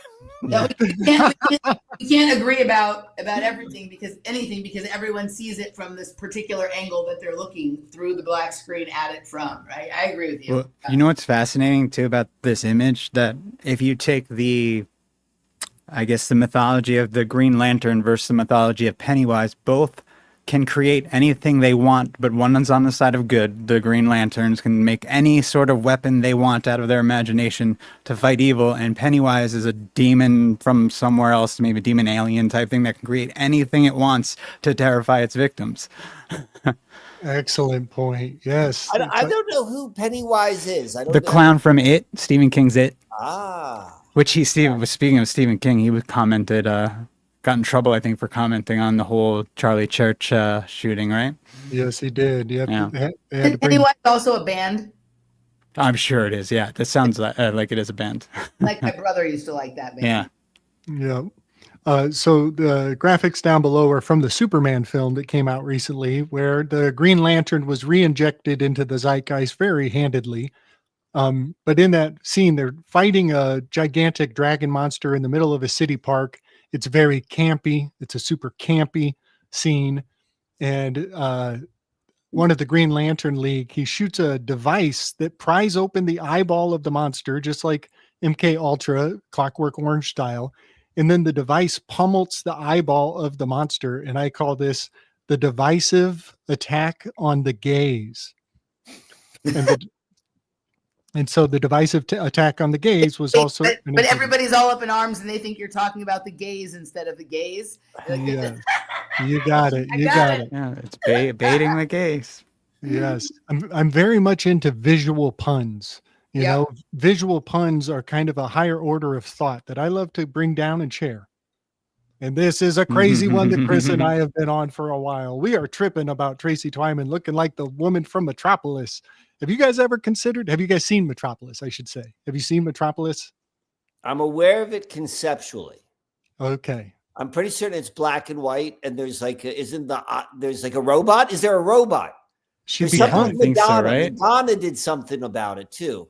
She becomes a robot in the end. Yeah, she becomes she goes through a transmutation and she becomes the robot. We looked at Metropolis. It's funny because you just said Clockwork Orange. Remember, Michael, when we were trying to find that eye that I always saw in my mushroom trips, we looked at like the Clockwork Orange and Metropolis, all the famous pictures from that. Right. This is the second time today that has come up as well. So we're deep in a weave here. Explain to me the Tracy Twyman, Jodie Foster scenario going on here? That was the first thing I had said, that there's something about the way her voice that and even how I guess she used to Tracy Twyman's voice in the interviews she used to do. I mean, even the way she would dress sometimes it reminded me of Jodie Foster from Contact. Yeah. And then recently there was a movie that just came out about a nuclear thing on Netflix. I didn't watch it. It's like it was so bad. It was it's bad, yeah. But the worst thing I've ever seen in my entire life. The main actress in that like fits that archetype of looking like with this pantsuit and the hair and the same vocal inflection. I just thought that was interesting with Jodie Foster because of the whole Contact thing, and Tracy used to do Contact. Jodie Foster and Tracy Twyman look alike, and then that Tracy Twyman looks like the woman from Metropolis. Are all Ve- three of the black and white images Metropolis lady? You got it. Yep. That's the same woman 3 times there. This is the machine she becomes. That's what she becomes. And she's also, I want to mention that, you know, the oracular head, the mythology of an oracular head or some kind of machine that can talk, that's all provenance to Baphomet. Mhm. All of the talking machines are provenance to Baphomet. And when you go to check out Athanasius Kircher, allegedly, he invented a machine that was kind of dressed up as a Turkish man. And this machine was the first machine that actually had vocal capabilities. And so it probably has like a billows inside the box underneath, and then the billows go through some sort of a piping system that when a person walks in front of this machine, the first word a machine ever said is the Italian slang word for hello, and that is salvi. Salvi. It's like, hey, what's up? But salvi is what is written on the arm. The raised arm of the Baphomet is salva. And so Salvet coagula, right? salva on the top and coagula on the bottom. And, you know, your thought process is the ultimate solvent of the universe, but it's also the ultimate coagulant, you know, and it's something between antipathy and sympathy between your opinion on things is kind of happening in between salva and coagula. But I want to say, Chris is so spot on about the voice. I've got kind of the special ears that I can actually see people's face when they speak. I don't have to look at them. I can actually see their features sometimes. And you know how in cartoons you're like, who is that voice? Who is that voice? I can see their face, but I'm horrible at proper nouns and celebrity names. So I get tormented when I can recognize the voice so well, but I'm terrible at guessing names of Hollywood celebrities. I would never have come up with this, but now that you say that, Chris and Gabe, you're absolutely right. Their voice does sound incredibly similar. Of course, Tracy spoke about Baphomet, but Tracy also spoke about the cult of Mithras, which is a solar cult, right? And the back of Tracy, the front of Tracy's book, the back of Tracy's book, I can't remember if it's on the front or the back, is the upside down sun. I have is the exact same sun that I have on my back. And Jodie Foster, I don't know if you've all heard the story about Jodie Foster and when my mother was in the hospital having her ovary removed while she was pregnant with me, that she was sharing the room with, according to my mother, Jodie Foster's sister, but according to my dad, Jodie Foster herself. So actually, I hadn't heard that. Wow. Yeah. You guys haven't heard me talk about that? I hadn't heard that. Yeah. So right. So my mom first thought it was her sister, but my dad's like, no, it was Jodie Foster, which is really weird when you consider, like, at that point, Jodie Foster would already have been somewhat well known, right? So why would she have been sharing a hospital room with anyone, but particularly with someone who was pregnant but having an ovary removed, unless there was some sort of strange Micheal hanky panky happening at Cedars of Lebanon, if you're picking up what I'm putting down. And right, so you know that you're drawing the connection between the two of them. I have this tattoo, but there's also, like, Jodie Foster, I don't in any way think that I look like her or anything like that, but there's a certain quality about Jodie Foster that is not different than some of the qualities about myself. She's a very masculine woman. Right. Yes. I love Jodie. I love Contact. Oh man, I cried my eyes out when she finds her dad on the beach at the end. Oh my gosh. Well, it's an entity pretending to be her dad, right? An alien in her dad's image. She's great in that Night Country. That did you guys see that on HBO? The Night series. She was great in that. True Detective, Night Country, and then she was great in that docu-series, the docu-film Naiad, about the woman who swam from Cuba to Florida. Oh, I didn't see that one. So good in that, yeah. Wow, it's really good, yeah. Do you have any audio samples of Tracy's voice or Jodie's? I'd love to hear them side by side. I don't, and I'm kind of a Luddite. If I tried to bring things up, I might the whole thing might shut down and collapse. Like, is it possible that if you did that, your entire screen would turn green, like something like that? Maybe. Chris, if you can pull up a Let me sample, see if I could. I'd be happy to hand over the share to because Jodie Foster's voice does have a weird sort of, like, I've always been oddly, like, I'm thinking about the Clarice Starling voice. Yes, you There's totally something did. about Now there she's doing a southern accent too in that a little bit. So that I wouldn't have. I was thinking contact a when I was West thinking her Virginia voice. accent, if I recall correctly. Yes. You know what? I got to say it. Metropolis is Silence of the Lambs. Silent film. Wow. Silence of the Lambs. That is profound. Chris, let me know if you want to. I'm going to see if I can find some. Either one of their voices, I'd be curious. I forgot what Tracy looked like. Mm-hmm. I love hearing Anthony Hopkins say Clarice. I think we all do. I think somehow the MK Ultra in that is like It's the that's best. why they gave him an Academy Yeah. Award, because he said her name so well. That's and it. He's hypnotized every single person that 25 years later we're still like, oh yeah. I That's like my that favorite one, MK Ultra trigger code, right? Like, Exactly. It's like, oh, tell me about the genius psychopath. You I know, don't want to.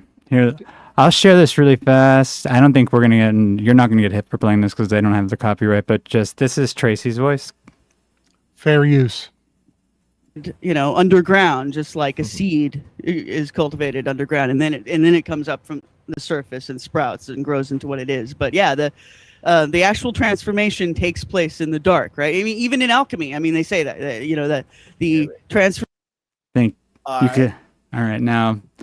Well, let me stop sharing that. Let me see if I can find something with Foster. No, I don't know where. Maybe I should go to what's it called? Rumble for Jodie Foster. Say something with the Jodie Foster voice. Just shrink the YouTube video down to that small corner thing. Okay, good Play it call. on a miniature player, and you won't get a copyright strike. That's how I have gotten around the Joe Rogan issue or Excellent. whatever. Go ahead, You know, Mike. they do like the wiki pages of like all of the, like they've got Wikipedia, but then they got it for like, whatever the genre would be, like Dungeons and Dragons or something.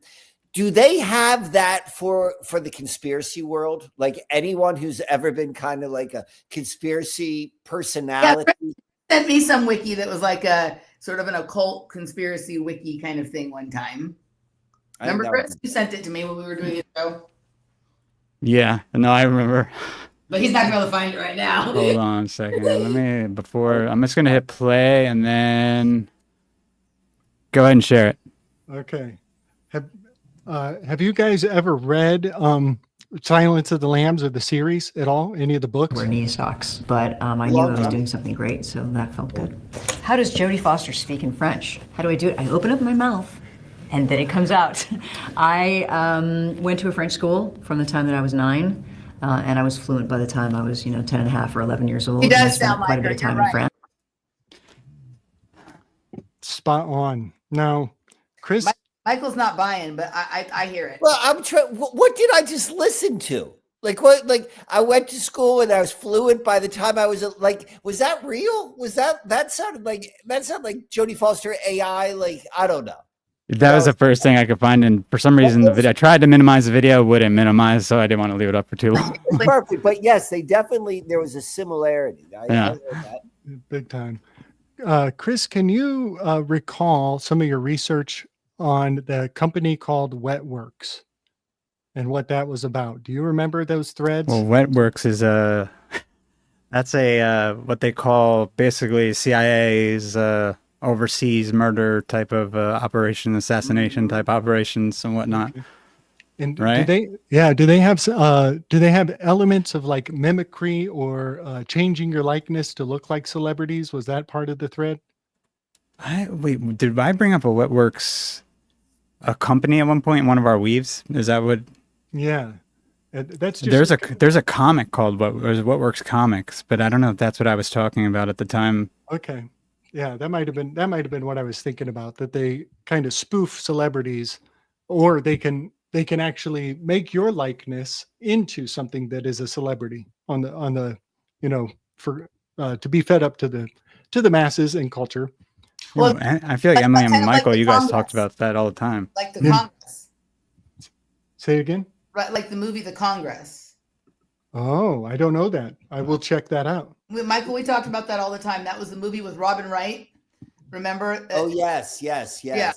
Right, where basically she was a Hollywood actress aging towards the end of her career, and she sold her likeness, right? And there was others doing this, and then once you've sold your likeness, you can't really be in public anymore. So these celebrities go to this like location out in the desert where they take a drug and basically enter an underground party where they can do things like take drugs to become each other and whatnot, right? Like it's Wow. wild. Yeah. Right, Like but it's digital twin mans. Yeah. Whoa. Oh, and it's an Alamo Drafthouse film, and of course Alamo Drafthouse is from here in Austin. And the movie is called The Congress, right? And so our theory was that the movie was about what goes on underneath Congress Avenue here, because I believe there's a grotto under the lake there where there's all kinds of wild shit going on. But remember, Michael, we found that map of your friends that showed Congress Avenue leading to the Capitol was basically the center of that map where Pindar was. And we were able to look at the entire, like we reframed the entire occult map around the map of downtown Austin. Wow. Okay. Was that a show you guys did a Yeah. while back? Yeah. Okay. I would be very interested if afterwards. All right. Yeah. I have a thing I love about when we have these conversations, I love to call post-production brain babies. And the things that we think of on the Right. show, they tend to have a secondhand Yeah. sequel that comes out. So that's a good one to weave into later. Do you guys want to see a few more graphics? Or are you thinking of something, Chris? You look like you're locked and loaded. I'm looking behind Michael at what seems like a person's shadow in his window, and I'm wondering if that's like an illusion. I'm looking at it over your right shoulder. I see what you're saying. It looks like a little man is there. Yeah. Yeah, that Yeah. looks like the shadow version of you, Chris. Yeah. I'm like, what's Shadowy. going on back there? It's Chris's there's graphic. okay, I see. That's your it now. graphic from your channel. Wow. I see. Wow. We did not plan that, y'all. We did not plan that. That's pretty I fun. was like, what's going on back there? Who's watching them? Shadow race. Oh, this might be my funnest stream of all time. Shadow race. So I got a few more, and then I'll let you guys go. Thank you so much for sticking around, everybody. This is so much fun for me. Yeah, this Tracy Twyman thread has been kind of cooking on a lot of what when Chris and I have gotten together the past few times. So I just wanted to bring the full graphic to bear. This is a weird one, but this is Louise von Franz. She's the principal acolyte of Carl Jung. And she's not looking very ladylike. She might be a uranium or whatever you mentioned, Emily, a Uranian. Yeah. And I could see Carl Jung being very fascinated by her if that was the case, or it maybe. But this is her retreat location on Carl Jung's property. This is the house she lived in. Ghostbusters underneath there. That is the Ghostbusters sublimation box. And so this gigantic this gigantic house she lived in has the most gaudy blinds or shutters, these gaudy shutters that just remind me of the Ghostbuster box. So yeah, I put the Ghostbusters putting their hands on the containment unit, but then I superimposed, this is a cajon. Do you guys know the cajon, the little drum box that the Romas would play? You guys heard of a cajon? No. I have Okay. not. Okay. Well, it's supposed to also symbolize, I mean, it's called basically the word coffin, but it's a very subtle instrument that is disguised as furniture. And I believe very much that the word furniture is in our subliminal. It does convey the concept of the fear nature. And that's because when you're a kid, everybody's got a scar on their face from hitting the coffee table. But also, if you're really, really lucky, you get to die comfortable in your bed. And so, yeah, something about the word furniture is kind of a, yeah, it's just a fascinating term. But also, you know, when you lay down on the couch, you tell them about your childhood and about all your childhood wounds and scars. You're laid out on the couch. And I think that's very couched with meaning, even today in English. But then I also put the Gatorade over here. You guys remember Idiocracy, where everything is electrolytes? Yeah. Well, did you notice that there's a big lightning bolt on the tent where Charlie Kirk was blasted? Oh yeah. Ah. The prove me wrong electrolytes. Prove me wrong. This is totally Idiocracy. Prove me wrong. This is Idiocracy. That's what I see. And I the put usual suspects. and the usual suspects. Because because the trick ending where you watch the event and at the end you're like, oh shoot, I got to go back and watch it again. It has a post-production epiphany where you got to watch it 2 or 3 times. That's kind of like everybody going back and reviewing the same footage over and over like Groundhog's Day. And I think everybody doing the research to trying to find out who done it from a million angles, I think the people researching that stuff, they're actually paving the process for pre-crime.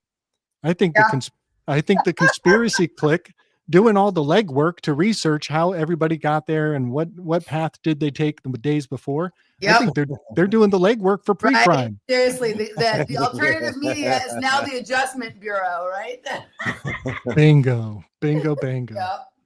So yeah, I also think that Louis von Franz was encoded into the Nosferatu film. Carl Jung, Friedrich Nietzsche, Louis von Franz, and a few other heads from history are actually the spirit of their corpus from their lives has been infused into cinema. So Louis von Franz, I want to say this, she is brilliant. I want to acknowledge she is brilliant. She came up with the theory that the concept of DNA is deeply correspondent to the systems of I Ching, the 64 symbols of the I Ching. That's her theory. We owe that theory to this Uranian character, Louis von Franz. And then this one, I got to zoom out. Mike, this one is, I want to share my territories system.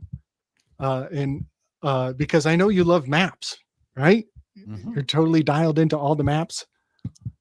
And so you'll notice the map of the United States in the middle, but you might notice that it's in reverse. It's flipped. Can you make it bigger? Yeah, I think I can. Yep. Let's see. Let's see. There we go. So essentially what I've done is I have put, are you there? Mm-hmm. Okay. So I've put the United States map. I've used the Mississippi River as the solstice line, the north and the south solstice line. And the Mississippi River is not a straight line. It's wiggly squiggly. It is not. It's not a straight line. But the river itself makes a very good dividing line that generates kind of the X marks the spot, or the XY axis of my map. And then the equinox line is the Mason-Dixon line. Somewhere around 36. I prefer 37, but 36 is a pretty synchronous number. But I use 37 really for my map. And when you put 37, what's that? What do you mean by 37? The 37-degree parallel. Huh. Mason-Dixon's the 40th parallel. Yes, you're correct. Originally, it is the 40th parallel. It's fascinating how it's not a straight line really. It zigs and zags and it bobs and it weaves. Originally, it was the 40th. That's so true. Do you see the lines in the states though? Yeah, how it lines up perfectly. Yeah. Yes. And so today, I think a lot of people construe this to be the Mason-Dixon. When I looked it up, it said 37. My buddy PK looked it up. He said it's 36. And I believe you that it was 40 originally. So I'm using this 36 degree line because it goes right through the Golden Gate Bridge in California over here. And I had to flip the United States map for the sake of the website I use for tropical planetary placements, I had to flip the map for the sake of the order of this zodiac from this website. So that's why the United States is inverted. But I'm also keeping everybody mentally nimble. But you might notice that the X marks. Go ahead. The man sitting, I think it's a man sitting right where that line starts, and he has one knee over on the other, one foot up on the other knee. See him? The Mhm. horse shot, right? Emperor card. Right, and then at the tip of his kneecap starts that line that goes all the way across. Yes. Right? He looks like, remember that video you made of yourself sitting in the creek or the river with the orbs behind you? When I see him, he looks exactly like that. And his knee is like literally the tip of his kneecap goes right into that parallel line across there, the 40th parallel. That's awesome. And your pants were rolled up, weren't they, Mike? Possibly. Yeah. I'm just surprised I haven't had pants on. Yeah. So this little system, one thing that it for me is when I see events in the headlines, I'll often look at where the stars are placed on that time and that date, and I get a ton of information because the reason I can firmly anchor the tarot cards to these zodiacal positions is because I'm not only looking at the zodiac, the 12 zodiac signs, I've gone into the minutia of the decans. And if you know the full zodiac sign and its 3 minor decans as well, you'll probably come out agreeing with me that these tarot cards completely belong in the place I've oriented them in this image. But the other day, and I think it's kind of cool, Mike, that you're down in South Carolina, and also you said you're rolling through Florida pretty soon. Yeah, I'll leave tomorrow morning. Okay. Well, at the moment, this was last week. There was a shallow 6.5 earthquake that hits the East Caribbean in the exact spot where the U.S. military submarines assets are located. And look at where the sun was when that headline rolled out, right off the coast of Florida in my territories map. So that's just me kind of showing you some of the synchromistic maps that I love to consider when I see headlines. Right. Headlines. Yeah. And I'm also, I'm intentionally conflating the map. You know, what do they say? The terrain is not the map. I'm actually kind of flying in the face of that phrase. You know, I am making the map into the terrain. And I see things in the news. Oftentimes the archons of the theos, the racers, these are the old words for planets. And so the archons of the theos and the racers are in positions that I think are being conveyed to us on a very subtle subliminal level. The interesting thing is, Michael, you always say like make your own map, especially with your work, and I feel like Gabe made his own map here, but then you still have events mapping onto the map he's made, which is really, I mean, maybe it's because of all the other archetypes involved on the outside of it with the tarot cards and whatnot, and how deeply we're like all ingrained in these symbols with our subconscious. Definitely. Yeah, and also I think a lot of people enjoy when they see, you know, what tarot card might be correspondent to their location, and then they go look at the mascots and the football, baseball, basketball teams, and then the mascots' logos and the iconography starts to fall into really powerful context for a lot of people. One of my favorite, you know, we got the death card in Florida where it's the flaccid phallus of America, but a lot of people go there to die. They go there for retirement. But also Nickelodeon was located in Florida originally. And look at the I don't know, the slime, all the slime. If you say I don't know on Nickelodeon, you get slimed. But there's a million. I could go on and on, but I don't want to keep you guys all night. The chariot card is up in Detroit where they make all the chariots. Right? The chariot card in Detroit. Virgo, Virginia, the Virgo card, the Hermit. If you look at the Virginia state flag, it's a woman stomping on a tyrant, and I think their logo is like Six Sempre Terranis, is one of the logo of Virginia. But if you look at a lot of Virgo cards, not necessarily this one, just if you look at the standard Virgo card and you look at the state seal of Virginia, like, oh, damn. But I call this card Lang Lie. It's a tongue. It's a lying tongue. And that's Langley, Virginia. And I think they got a big thing for that card. And that concludes the slideshow on slickdissident.com. Thank you for coming to join, everybody. This was a really fun form of presentation. Awesome. That's a lot of that. You put those slides together for every episode. That's a lot of work, man. Good job. Well, for this episode in particular, for you guys exclusively, I really put a little extra on the work table. Yeah. Well, thank you. It's nicely done. Thank you. I'm so glad you guys came, and man, what a wonderful, wonderful weave.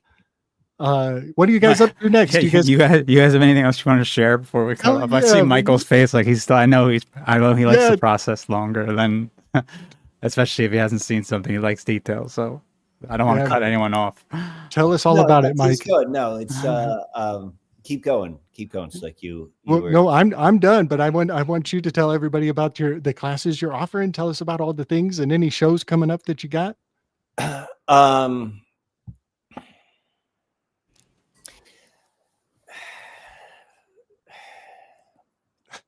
I happen to be my own biggest fan. I'll be the first one to admit that. And the friggin' work which I put out some really, really good stuff this summer. And I would, if you have it, if you're someone who likes my work, my style resonates with, like, and you haven't seen any of the things I've put out for a while, I definitely recommend going back, like just the YouTube stuff, like the Burning Man, Charlie Church stuff is, I think it even began, Emily. I started with the floods in Texas. Right. I started with there, and then it just like built and built and built. And so at least content wise, just riding the wave of whatever's been putting out. You know, I think I went through like a lull where maybe I was doing more of my own stories, but then, and less about like more of the cultural stories. And recently I've gone back to that. I went real deep, and I think in some really interesting ways with the snake eyes and the church. Ultimately, where I think that all went to, in my opinion, like all of that was just capturing consciousness to funnel it to what I would term the fake, selling of the fake age of Aquarius, and tying it to this concept that Pluto went out of bounds on August 29th. I don't know if you follow that, but like, that's just kind of the way I see it is, everything is to it's all a technology game right now, or at least that's what's being sold, is everything is to go technology. And that is grounded in the storyline going back to like Hair Musical, that it's the age of Aquarius. And so the more that can be sold and adopted by, just normal people who kind of are into astrology, well, then the more weight that grounds. And Pluto going out of bounds, which is kind of like, it's a made up thing. Like, I understand the logic, but it's not, there's nothing like, there's nothing objective about it. You can't see it, not like the moon or like Jupiter or anything like that. So anyway, all of those, looking at everything from the Burning Man story, because it was during Burning Man, right when the dude was murdered, his throat was cut, like how Charlie Church is shot, and the girl in Charlotte, she was like knifed in the neck. Like all of that was focused on around this like Pluto going out of bounds. So anyway, if that sort of stuff is interesting, like, which I think it is, great material is out on YouTube. And then what I've done, I used to do classes, which I called, I guess I changed the name a few times, but the concept is grounding consciousness, where I take astronomy and astrology. I think that's the missing link, is everyone is just understands the stars from an abstract level, and they actually can't go outside and understand where the ecliptic is and link together what they're seeing with their eyes with like the story in their head. So I do astrology, astronomy, consciousness, history, and conspiracy, because it's all linked together. And I used to do that class only in a live format. And I've taken those classes over the, this is what I did this summer. I took those classes, which was 10 hours of intense just talking. And I made it something really palatable. And I brought it down to 27 different modules between 5 and 20 minutes long, so that all of that information is accessible. And it's not so, in my opinion, it's not so much like, oh, you're going to learn something and I'm going to go out and like, you know, apply this knowledge to fight the Illuminati with my Green Lantern ring. Yeah, it's more so like it's a dismantling and an expansion in terms of how you're meeting all of the information, life, if you will. It's not, it's a process. So that I just recently put out, and I've been playing around with ways which I can get that to people. I have it, you can go and like retail downloading it, but I've been having a lot of fun with what I've been calling the ultimatum game, where someone makes me an offer. They send me an email and I'm like, I'm either going to say yay or nay. And if I say nay, they never get it, ever. I blackball them. Like I go into coding of Gumroad.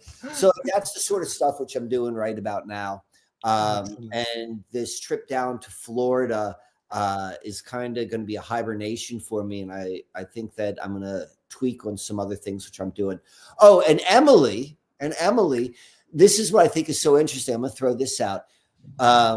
When you and I first started doing shows, one of the recurring themes that we used to talk about a lot was, you know, all right, Mike, let's see you go out on the road and become like the nomad and all that. Like that is really beginning to shift and to take place. Like my expression or like how I'm living is becoming more and more in the seams of like culture, I guess. But at the same time, like I'm still staying in Rockefeller's private banker's home. And it's just like that's the sort of stuff which I've been experiencing. It's like, you know, just really living on the edge, but in a very articulated way. Like it's not just like youthful folly or a little bit of like your full archetype, but there's something a little bit more to it. So if anyone's interested to that, like probably the best way, if you're interested in the grounding consciousness, is just to send me an email. Excellent. And we can link that below too. I'd appreciate that. Yeah. Yeah. I totally want those links. And also, Emily, I've put links for your show. What you got on the future on your horizon? So today I just recorded what will be the final episode of Strange Mosaic for a while. I'm going to put that show on hiatus so that I just recorded about a 3-hour episode today, and that will be on probably temporary hiatus, but it's possible I'll never return to it, so that I can focus like the bulk of my energy in 2026 on my new Sub Ultra series. I had a few little promotional video kind of things I put out for my patrons on that. I'm going to try and spend December rolling out just sort of like a few beta episodes. And then the idea is that I'll go in 2026, that will be my main focus, is the Sub Ultra series. And then I have a series with Chris, Elementary School, which is a spinoff of Playing the Glass Bead Game, which was Micheal and I's series. I'm considering putting out some of the older episodes of Playing the Glass Bead Game publicly for the first time, putting them out on YouTube, just because it feels like something has happened where like a lot of those early stories Micheal and I told have become relevant. Like they've been things other people have been bringing to me in separate shows. So thinking about rolling some of that out so people can check that out. I have ongoing series with Chris, with Nish, and with Danny Katz, and the series with Nish has been like on fire this past year, particularly season 8 of just the 3 of us will be. If people want to have some idea of what the Sub Ultra series will be covering, go check out season 8 of just the 3 of us, and we laid some pretty good groundwork for that. And I do the Word Salad live stream with Danny on Wednesday. That's pretty much it. 2026 is going to be pretty much mostly Sub Ultra all the time. It's going to start out just as what it is. It's going to be my first solo project with no guests and no co-hosts.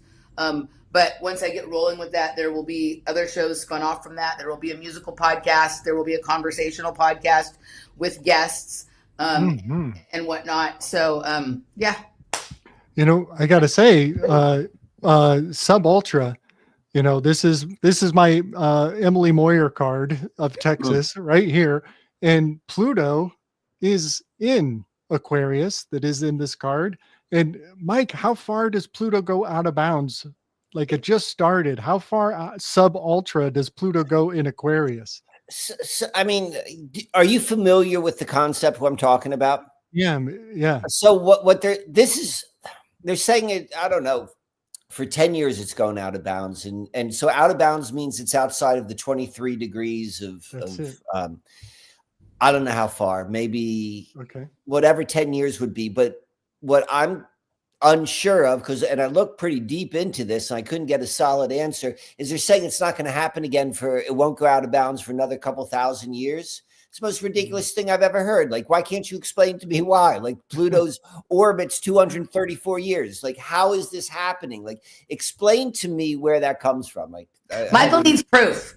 Right? I need a little bit of proof. I'll run with it once you give me like a crumb, but let me put James Kaplan at ease. Yes, I forgot to mention one of my series, which is Cenote with Elisa E. We go on hiatus frequently from that because of her, like, she's not consistently in the same place to record. But yes, that is an ongoing series, so that will still be occurring. So yes, I know James likes that one, right? They share a love of Rudolf Steiner, James and Elisa E. So anywho, there's that one too. Didn't mean to forget that one. Yeah, man. Oh, Chris, tell us about you just did. Ashley. Chris, you just did a show with Ronan. Cutting. Oh yeah. I mean, every week we were just, we go on every weekend. We just start speaking whatever the hell comes into our heads at the last minutes. Usually Saturday nights on his channel, The Ronan Experience. Look him up. TRE. I think it's at Bird BIRDOG 45 is his handle. But if you type in The Ronan Experience, it'll pop up. And Chris and I are gonna. And we will keep doing our elemental table. And Chris and I and Maggie will have a date at Ronan on this trip home to Los Angeles. Yeah. That's the last time, right? There we go. No, definitely keep me posted because me and Ronan are flexible too, so we don't have to. We don't go every weekend, but so just let me know when you get out here. Yeah. We're looking forward to it. I'll be there for 2 weeks, so there's plenty of time for us to square the circle at Ronan. Awesome. So I just want to thank everybody so much. Chris, thank you for bringing these wonderful wizards and sorceresses together to spin the cauldron on the dance floor with us tonight. Thank you guys. I appreciate it too. Yeah. And this was a lot of fun. It was great to see everybody. Yeah, really good. Nice to see you, Michael. Great to see you, my friends, and we'll see you guys soon. We'll talk soon. Bye. Big love, y'all. And